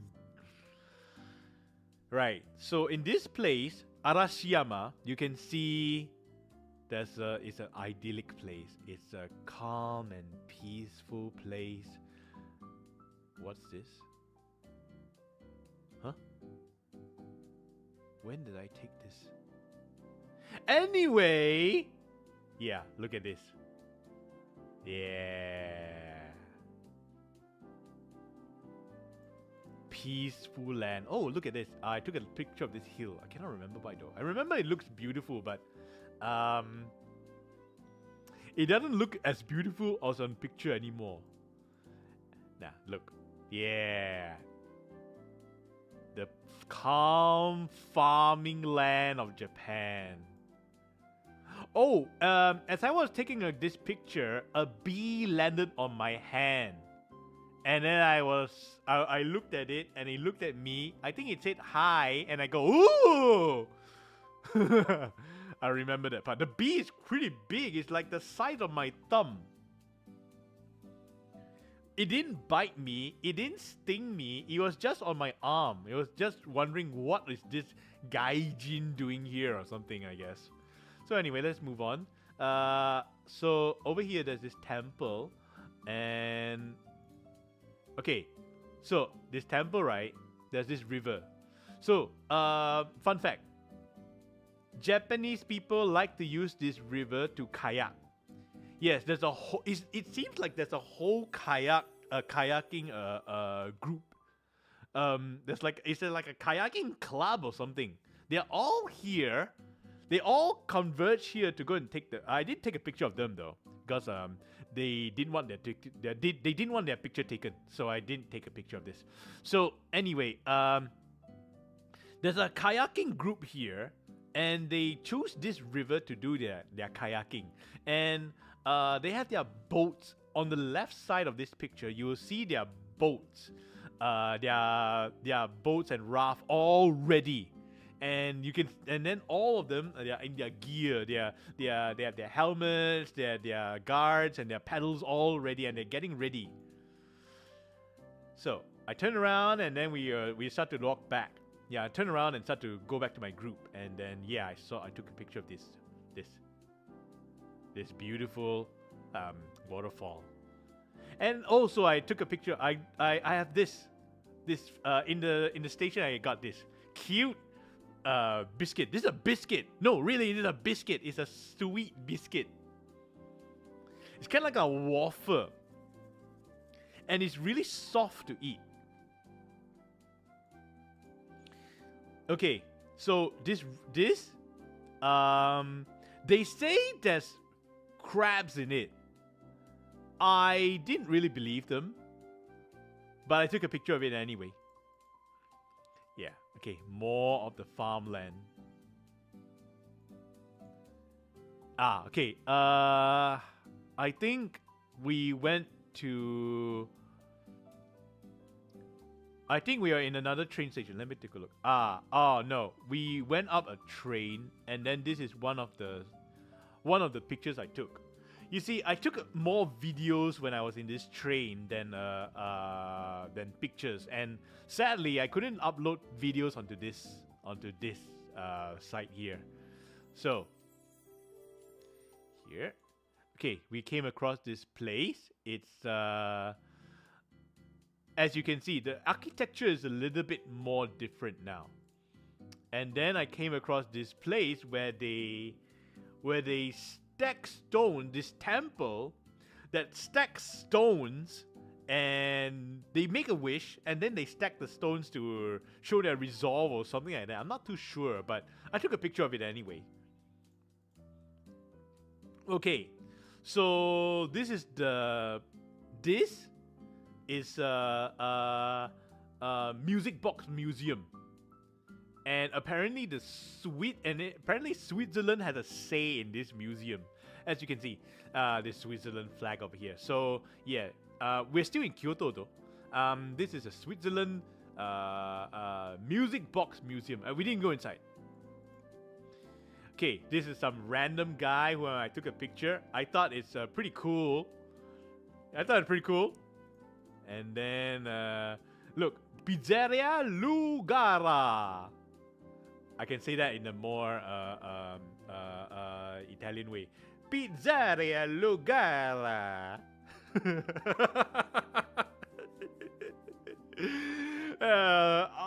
Next time I go back to Japan, I want to try that pizza. Yeah, next time I go back to Japan, I have to try that pizza. Okay, so we went to a gyukatsu place, and then this is how they tell us to enjoy the gyukatsu. And they tell us to enjoy the gyukatsu while it's medium rare. For me, no, it gotta be medium well done. Somewhere around that place. Medium well. Yeah, medium well. not so much well done, but medium well. And these are the various methods that you can use to enjoy your gyukatsu. Gyukatsu means beef cut. So katsu will be like a cutlet, and gyu is beef. So you can put wasabi, you can put in sauce, you can put in your egg, you can do that. There are many ways to enjoy your gyukatsu. And these are some of the suggestions. And this is the gyukatsu, and that's matcha, that's the cabbage, and that's a plate where you can further cook your gyukatsu, and that's rice. No, this is miso soup. That's rice. That's the onsen egg, which means it's a little bit more cooked half-boiled egg. Yeah, that's how I can describe it. And this is some extra beef that I ordered. All right. Okay, this place. We were going to some bamboo grove, which have a lot of people in kimonos. So I have this picture over here. Yeah, it's just bamboo grove. Honestly, it's they say it's a sacred bamboo grove, but I'm not too familiar with this place. But I took some sneaky shots of people in kimonos. So yeah, there you have it. But I also took pictures of this bamboo to show how tall they are, and also the amount of people and that rickshaws come inside. So this is one of the house that you can see. I think this is the house of the guy that takes care of all the bamboo. Yeah. Okay. So this is the way out, and we arrive at this station. I cannot remember what station this is. Okay, no, I don't wanna go and see that. Alright, so I ran into this kimono forest. This is a kimono forest. This is a tree with the kimono. And there are many, many very beautiful patterns. And sometimes you can see people that wear the kimono as well. Yeah, like that. Yeah, like that. See? See? Yeah. More of this kimono forest, more kimono forest, and then I saw. I'll keep walking, and then until I came here. Oh, Pawn of the Dragon! Dang! Look at this, Pawn of the Dragon. Wishes are granted if the dragon that landed in Arashiyama is prayed to. If you immerse your hands in the water, your heart will be filled with peace, and you will be lead to happiness. So, you look at the pool over there and you see this. Impressive Dragon Ball, right? So it says that if you put your hands in the water, you will receive happiness and all that. Am I really allowed to put my hands in the water? Well, fortune favors the bold. So I put my hands in the water. I immerse the hands in the water for good, say, 10 seconds. And then I take it out. And after that, I didn't feel any different. I thought, oh, okay, cool. And so I turned around and I saw these ladies in kimono, these Japanese ladies in kimono. They were looking at me as if I committed an offense or something. But I bow to them and I move on my way. Who cares about them? The plaque says like immerse your hands. The plaque says itself, immerse your hands. Okay, so this is the bridge.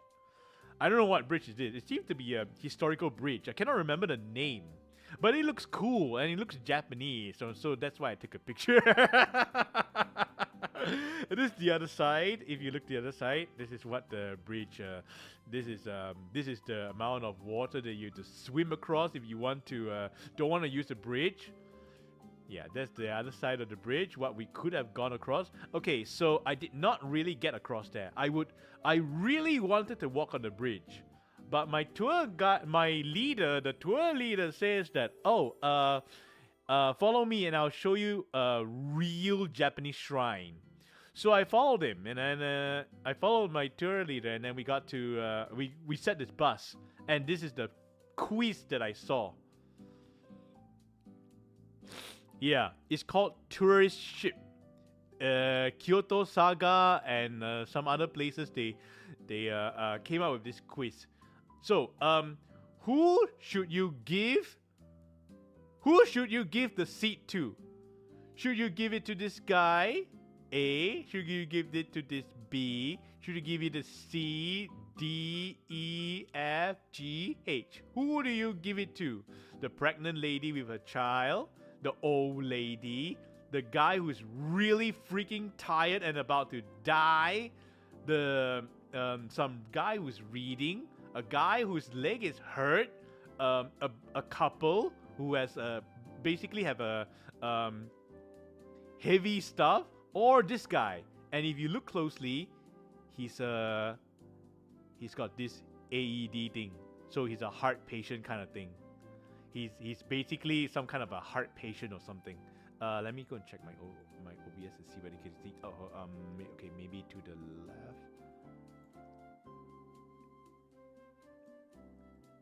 Okay, good. D, he seems like he needs to read. Nah, I would give it to B. She's carrying. I'll give it to B. And not the girl, but him. She could use the exercise. So he really needs a seat because she needs to exercise. Well, and he doesn't want to exercise. That's why he's he doesn't need to exercise. He needs to. He's probably reading some ninja book on how to ninja. So he needs the training. You calling her fat? No, I'm not calling her fat. I'm calling her. Look, she's carrying all that weight. She clearly wants to exercise. She wants to maintain her beautiful figure. Oh, by the way, I did not take a picture of this, but speaking of fat, I was on the train one time. I'll tell you that story later when I arrive there. Yeah, I'll tell you that story later. So anyway, yeah, I'll give. Okay, the truth be told, I'll give it to C. I'll give it to C. I'll give the seat to C. He's hurting, man. Dude, he's hurting. Okay, actually I'll give it to either C or E, because this E guy could really use the rest. You can see he's barely holding on to the holder. I mean to the thing. She got this walking stick. She's fine. He's got this stick. He's fine. He looks okay. He can stand, but he's about to Kong out. But it's either E or C in my opinion. Yeah, either E or C, I'll give the seat to. So anyway, let's move on. This is the real Japanese shrine. You don't see a lot of tourists here. In fact, we were the only tourists around. About me, one relative, the tour leader, and one more relative. About 4 of us here. We were the only tourists around. The others are all Japanese. When I choose, I ask myself, who will most likely be affected if the train were to suddenly stop?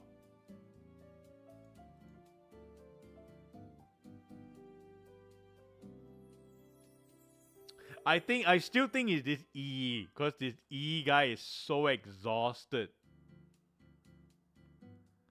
Whereas everyone else, they can brace themselves. But this E guy is gonna fall flat on his face and break a nose or something. If not, then I'll give it to C, because come on, man, he's in pain. So anyway, where was I? Alright, here. In this shrine, that's not for seating, by the way. This is some ritual thing that we don't understand about. Actually, come to think of it, it is for seating, because they're selling ice cream over there. I'm sorry, my bad.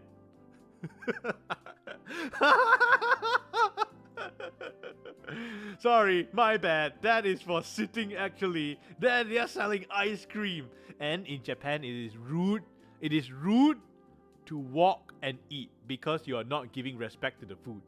No, honestly, that is the reason given when why we are not supposed to eat and why we're not supposed to eat and walk, because you're not giving respect to the food.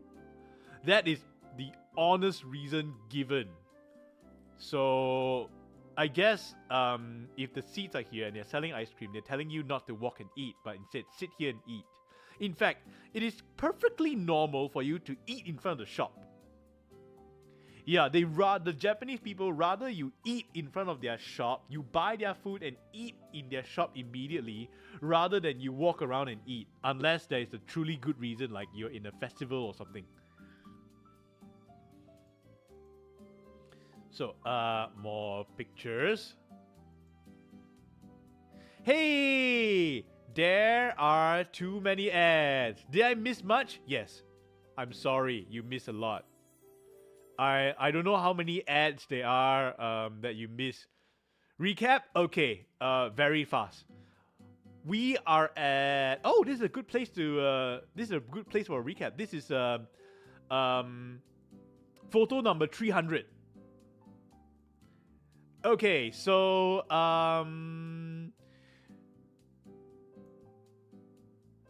first of all, welcome to my stream. It's been a long time, too many ads. Okay, so I went to Osaka.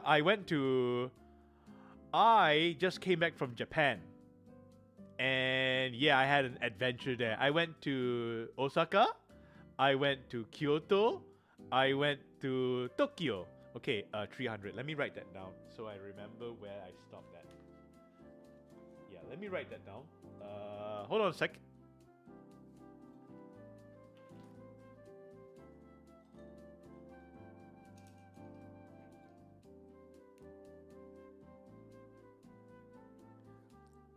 Photo 300 out of 600 plus. 610, I think. Okay, let me give you the very fast version. The very, very, very fast version. So I landed at Kansai, and then we move on to other places. I got my eco card over here. And then this is the first meal that I ate. It's a bubuzuke or something. It's in Osaka. And then after that, I move on to eat okonomiyaki. And then we went to the Kuromon, where I ate a lot of good stuff, like at this 50-year-old unagi. You'll see the unagi later. And then we saw the sashimi shop, and this is the sashimi that he gave, and the some maki sushi as well. And then this is the other things that he got, the other cuts that he got, sashimi stuff. And then this is the unagi. There's the unagi rice, and then this is the scallops. And yeah, I ate a lot of stuff over here. And this is the melon. Melon. Yeah, the melon ice cream melon.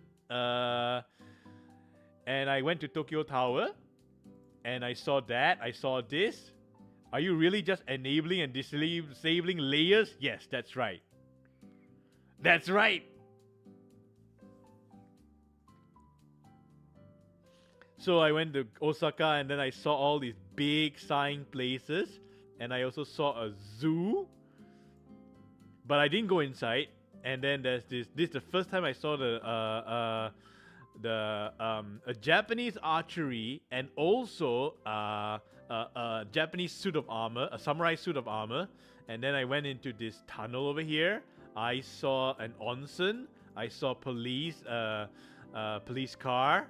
And then I saw this big mall. And then, and then over here, I ate this suki gesho, which is basically manju, but very tasty. And then I saw Glicoman. And then after that, I saw this. I tasted what's it like to be in a Japanese crowd during Golden Week. And then I went to Ichiran. And then at Ichiran, this is, no, not that. This is basically the setting. You have your own cubicle, and this is their ramen. One of the best ramens I have ever eaten in my life. And then this is Glicoman at night. And then I went to eat a tomato and also an orange. Also, but more importantly, I ate Pablo. And then I saw, where is it? Himeji Castle. No, sorry, not Himeji Castle. Sorry. It's Osaka Castle. There you go, Osaka Castle. Yeah. And then Osaka Castle, I was attacked by ninjas, but I was protected by a samurai armor. And then I went on to see some more stones and stuff. And then after that, I went and eat curry rice. And then after that, I went up the bus. I went and traveled Japanese bus. I saw this coffee shop, and I saw this kimono as well. And then I went to take a look at some Japanese deers. Yeah. Check out the deer. Too many ads. And then I saw the store, and I saw this. Oh dear, indeed. Oh dear. You know what's more oh dear? Okay, let me show you this. So this kid tried to touch this deer, and this deer went and bite this boy. This boy did not cry, but instead laughed. The mom was so worried about the boy, he pulled the boy away from the deer. And the deer was like, okay, that's not food, I guess. And so that's it. Oh dear. Alright, so the deer is not really wild. They are domesticated by this guy over there. Yeah, apparently all the deers converge at this place, and they know to converge at this place, and they also are given freedom to roam around wherever they want to go in this area. Okay, so in Nara I ate this mochi and strawberries, which they are known for. And then after that, it is I came here. This is Kyoto. Is it Nara? No, it's not Nara. Yeah, no, it's Nara. It's Nara. But I went and eat sushi. Yeah. Let me adjust that for you. There you go. Yeah, look at that. Yeah, sushi. The ones that taste extraordinary. No, the ones that only taste ordinary is this prawn and this no, sorry, only this prawn tastes ordinary. Everything else tastes extraordinary. Then I ride this train, and we went to Kyoto proper. And then after that, we saw this. I went and rent a kimono, and then we saw this. And then we saw, excuse me for a bit. We saw this, the Kiyomizu Dera temple. We saw that, and then we saw this temple, and I took the where's the shot? Yeah, this shot. This is the shot. Yeah, the Kiyomizu Dera temple in the forest. And then after that, I went and wished for some. I went over here to wish for some, make a wish or something. And then after that, I drank matcha tea along with this other matcha tea. This is roasted rice, and this is matcha. What's your wish? Cannot tell you. If not, it won't come true. Sorry. But I do wish. This is the big picture. I wish for my health. Yeah, I wish for better health. So, and then I ate this ramen before I returned my kimono to the shop. And then after that, I saw this fire department place. And then we went to this place that is full of tories. And then after that, we were seen by this inari and that inari as well. And then after that, we went to this shrine. Not much to say at the shrine though. And then I saw this, and I explored my own later. And then after that, I saw this. And then I drank a bunch of sake. Hold on for a second. Program is loading. I think I went too fast. So anyway, I drank. Oh, okay. I drank that sake. Yeah, I drank all those sake, and then this is the winning sake, by the way. So I drank that too, but only a cup. And then after that, it's the next day. Oh, we're nearing already. Okay, it's nearby already. Okay, so I went up. We were supposed to ride this romantic boat, but nope, no boat because of high tide. Then after that, we rode the train, and then we got off some place. We got us some place. This is the plate. We saw that, and this really cool and peaceful place. And then after that, I ate at where's it? Gyukatsu. Yeah, I ate gyukatsu here, and then after that, oh, I went to see the forest, the bamboo forest that has a lot of people in kimonos. Yeah, look at that. That's beautiful. And then after that, I saw this bridge, and after the bridge, we are here. Yeah, this is the true Japanese shrine. That's right, and we are here. And 301 photo number 301 is this. Let me go and close that photo. It's somewhere down there. There we go. All right. So I believe I said before, if you see one of these, that means you are nearing a holy place. So this is inside the more inside the shrine, and then I saw this. I don't know what's this. Something about a fire or something like that. It looks kind of strange, and it looks a little funny, and it looks it kind of looks like it got a story over there. So I took a picture of it. So this is the shrine, more of the shrine, and in this place they say that the god resides somewhere up here. Yeah, somewhere around there. Right there. But, well, I'm not really spirit sensitive, so, yeah, I don't see anything. So anyway, we move on to... Hold on a second, let me go and take a look, see what's this place. Oh, right, okay, so this is a shopping district of Kyoto. Yeah, this is the shopping district of Kyoto. It's like the Ginza of Kyoto. Ginza is in Tokyo, by the way.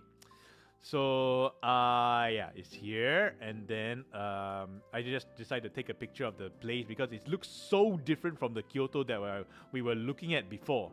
And along the way, you will see some of this art, which is on the side. And then this is one of the lanes that you can go in to take a look. Yeah, it's basically another modern shopping bazaar. Except this one is also food. It's kind of like Kuromon from Osaka, like the place where I ate those scallops. Okay, more places. I think I took this picture because of this man here. Okay, so this guy, there's actually a road here. There's cars. So, what I wanted to say. Oh, right. So, actually, before this guy starts waving he starts saying, "Oh, okay, you can move." There's a bunch of cars, so it is his job to count the time, and just allow the people to go or pass. Many times in Japan, you will see that most of the time, the jobs can be taken over. This job can be replaced by a machine, a simple traffic light, or maybe a signboard. But no, there's a person there. There's a person doing the job of the signboard that shouting, "Hey, come see my shop!" Or "Come into my bar, we got good girls to talk to." No, really, there's bars like that in Osaka. So we came to this place, this 100-year-old tempura place. Check it out. They can do all of that, and the prices are not cheap. So anyway, what I choose to eat? I choose to eat these. I choose the squid. I choose the octopus. Sorry, not squid. Octopus. I choose and of course the ebi fry tempura. You gotta eat, when it comes to tempura, you gotta eat ebi fry tempura, which is what I ate. So my verdict on this is, it's good. Yes, the ebi fry is good. However, because of its reputation, because of its 100-year-old reputation, I don't think it's good. I don't think it lives up to its reputation. But as a food by itself, yes, it's delicious. But because of the reputation, I was not looking for delicious. I was looking for, whoa, this is the best ever! But it gives me, yeah, pretty good. You see that? You see the disappointment I got actually? It's not that it's bad. It's that it's not enough. For its reputation, bro is looking for a Shokugeki no Soma reaction from an Ebi Furai. That's, yes! Hello, Kuyapogi. Hello, welcome back, Gwani. Welcome. Long time no see. How you doing? As you can see, I'm doing good. And yes, I was actually looking for a Shokugeki no Soma reaction. I wanted to say, this is the best! But I got, pretty good. I mean, 100-year-old tempura. A tempura shop with 100 years experience. The generation after generation, they're teaching each one or another how to do the tempura. And that is all you can give me? Huh! Yeah. So yeah, there you have it. That was my honest reaction. It's good, but not enough. So anyway, let's move on to taiyaki. One of my personal missions to buy the taiyaki and eat it. I bought 2 taiyaki. This one over here is red bean paste by taiyaki. I bought a custard taiyaki and I bought a red bean paste taiyaki. And they are both excellent. Sadly, I do not remember what this place is called though. And by this time, my phone battery was dying. And I had to put my phone into into charge mode, into charging mode. So I did not take a lot of photos here as well. But at least I managed to take the taiyaki and the tempura. Oh, so we came out and then we came out of that zone and then we came into this place. Basically, one of my relatives, they love Disney and they gotta go there. So I followed them. And we followed them into this lane, this very Japanese lane. And yeah, we saw this structure. And then this is the structure below the bridge. And this is the bridge this is the bridge. Very nice looking bridge. I'm not too sure what the bridge is about, but that building looks very Japanese, so I took a picture of it.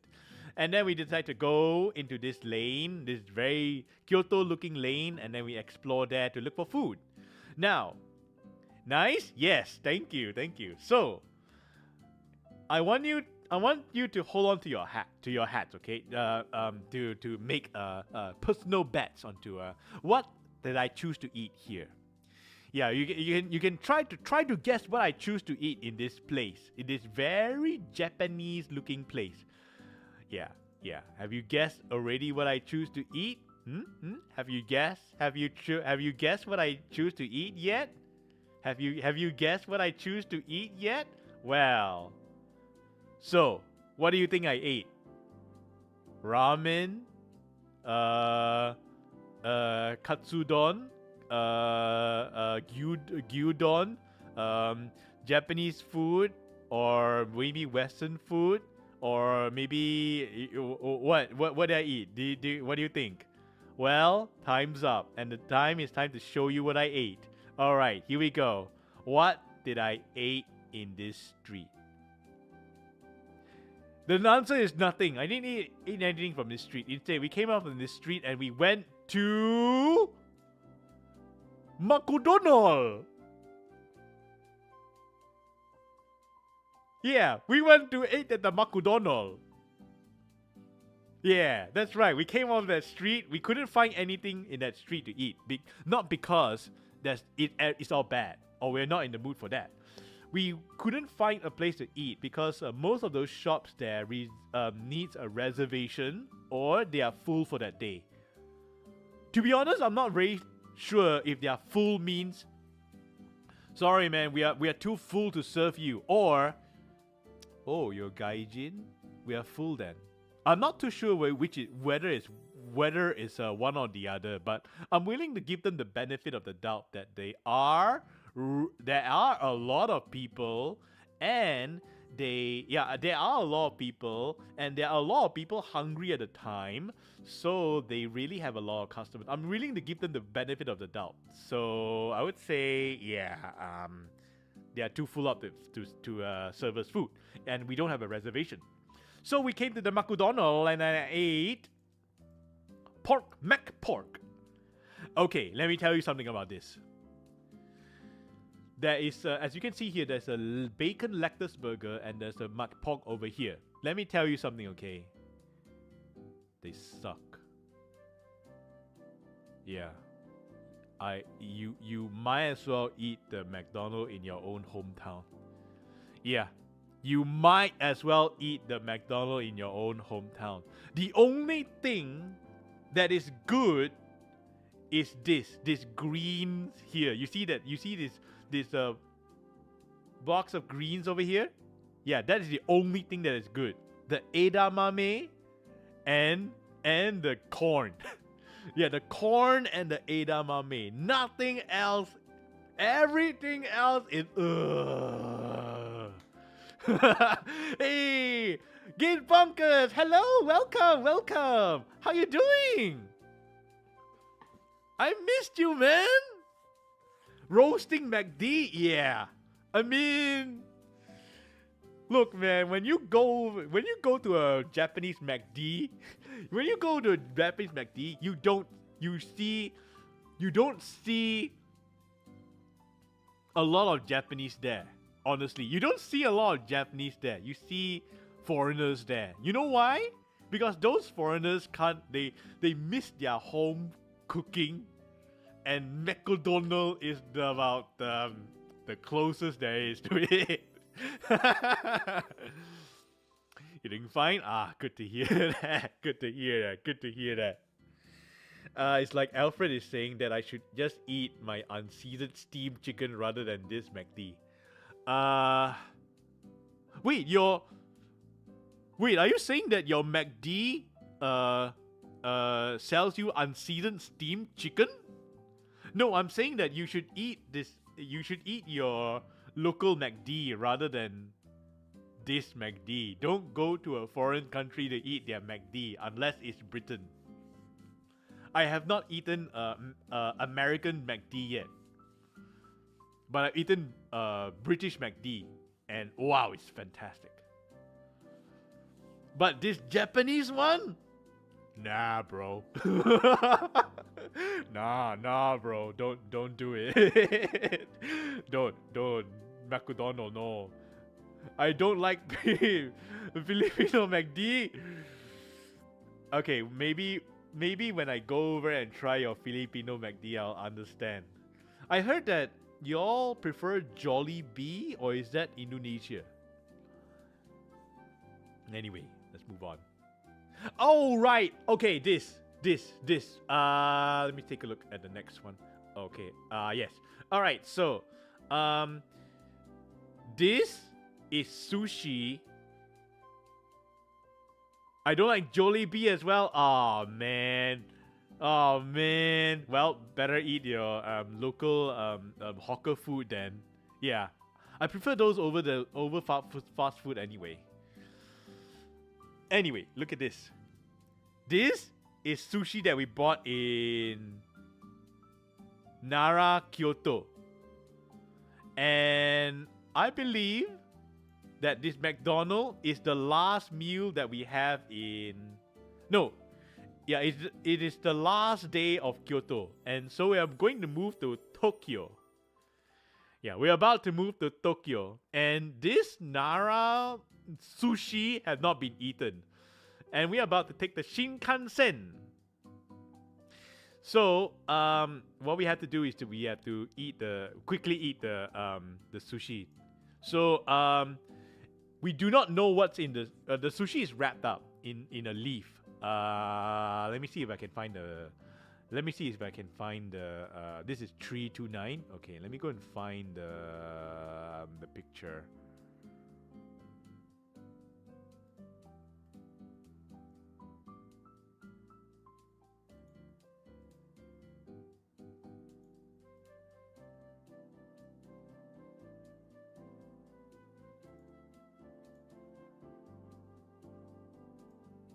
Hold on one sec, okay?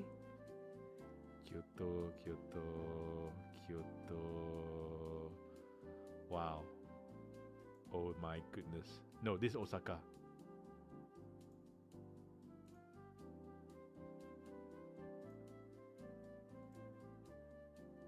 Huh?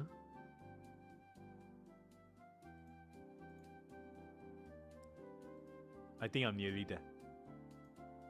There we go. Yeah, look at that. That is the sushi. Yeah, that. You see that? That is sushi wrapped in some kind of leaf. 329. So, it's been 3 days. It's been 3 days and we haven't eaten that sushi. So, we decide to eat the sushi. And because we don't know what's inside the sushi. Yeah, so we just gacha and then we take whatever and then I just eat. And it just so happened I took this. This is my third helping of this. I don't know what fish it is. I think it's the blue fin fish or something. Anyway, this is my third helping of this blue fin fish, and every one of us can only take 3 sushi. Yeah, we have to share 3 sushi among all of us.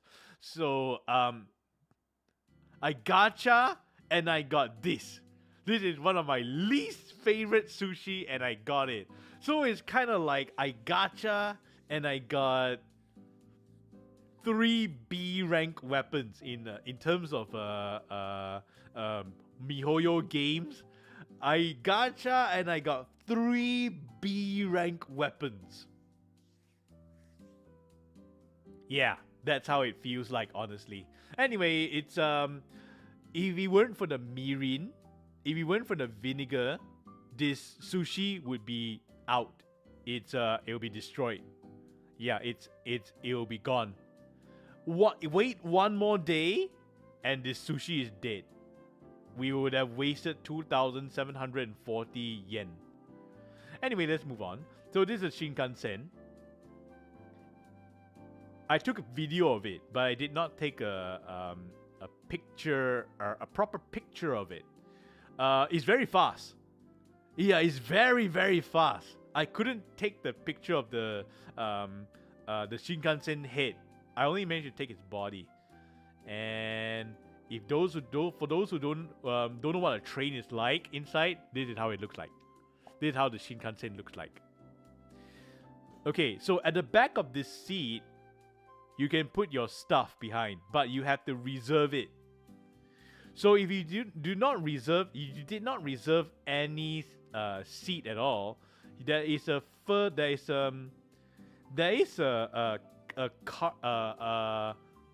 in between carriage. You know, there's an in between each carriage. There is a section where you can put your luggage there.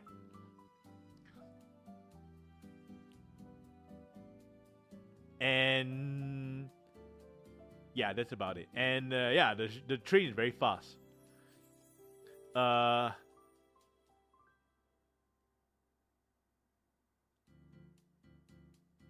I cannot show how fast it is because I took videos, but well, yeah, I cannot put videos up here. So anyway, it took 1 hour from Kyoto.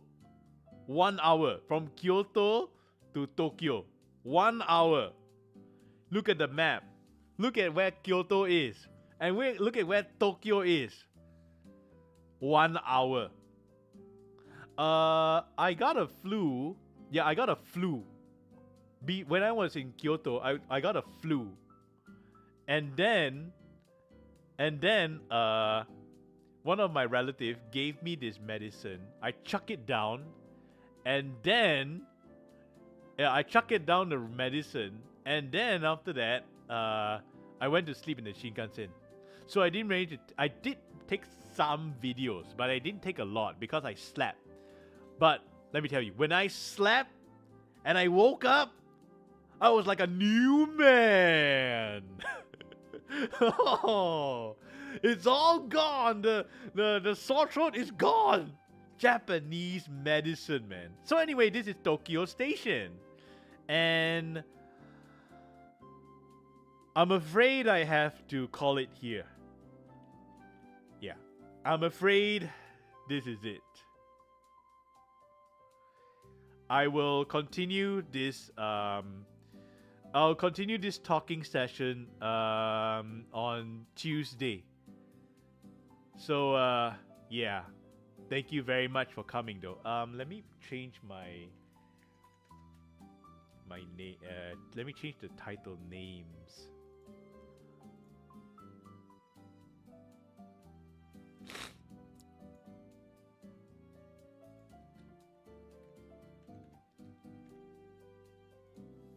Yeah. All right. So yeah, I'm afraid I ran out of time over here. So yeah, thank you very much for watching me. I'm gonna send you guys somewhere else. Let's see who can I raid today. Who's the first person I should raid after my return from Japan? Who can I raid? Actually, not a lot of people I can raid.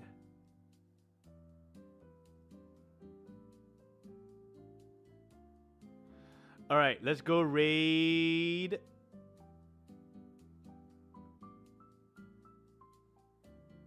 Omni Uman.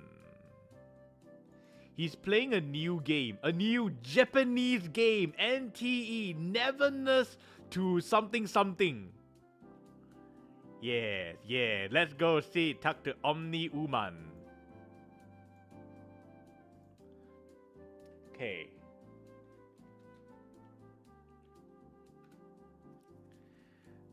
Alright, fellas.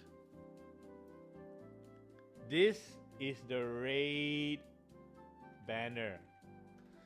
So you copy that like this, and then you paste it in to the chat like this, so Omni knows who's raiding him. Bye-bye, Kuya Pogi! Bye-bye! Thank you for coming, and thank you very much for coming. I'll see you next time on Tuesday. There'll be a part 2. There'll be about, let me see, about 300 more photos. Approximately, give or take. Alright, thank you very much. Bye-bye. See you.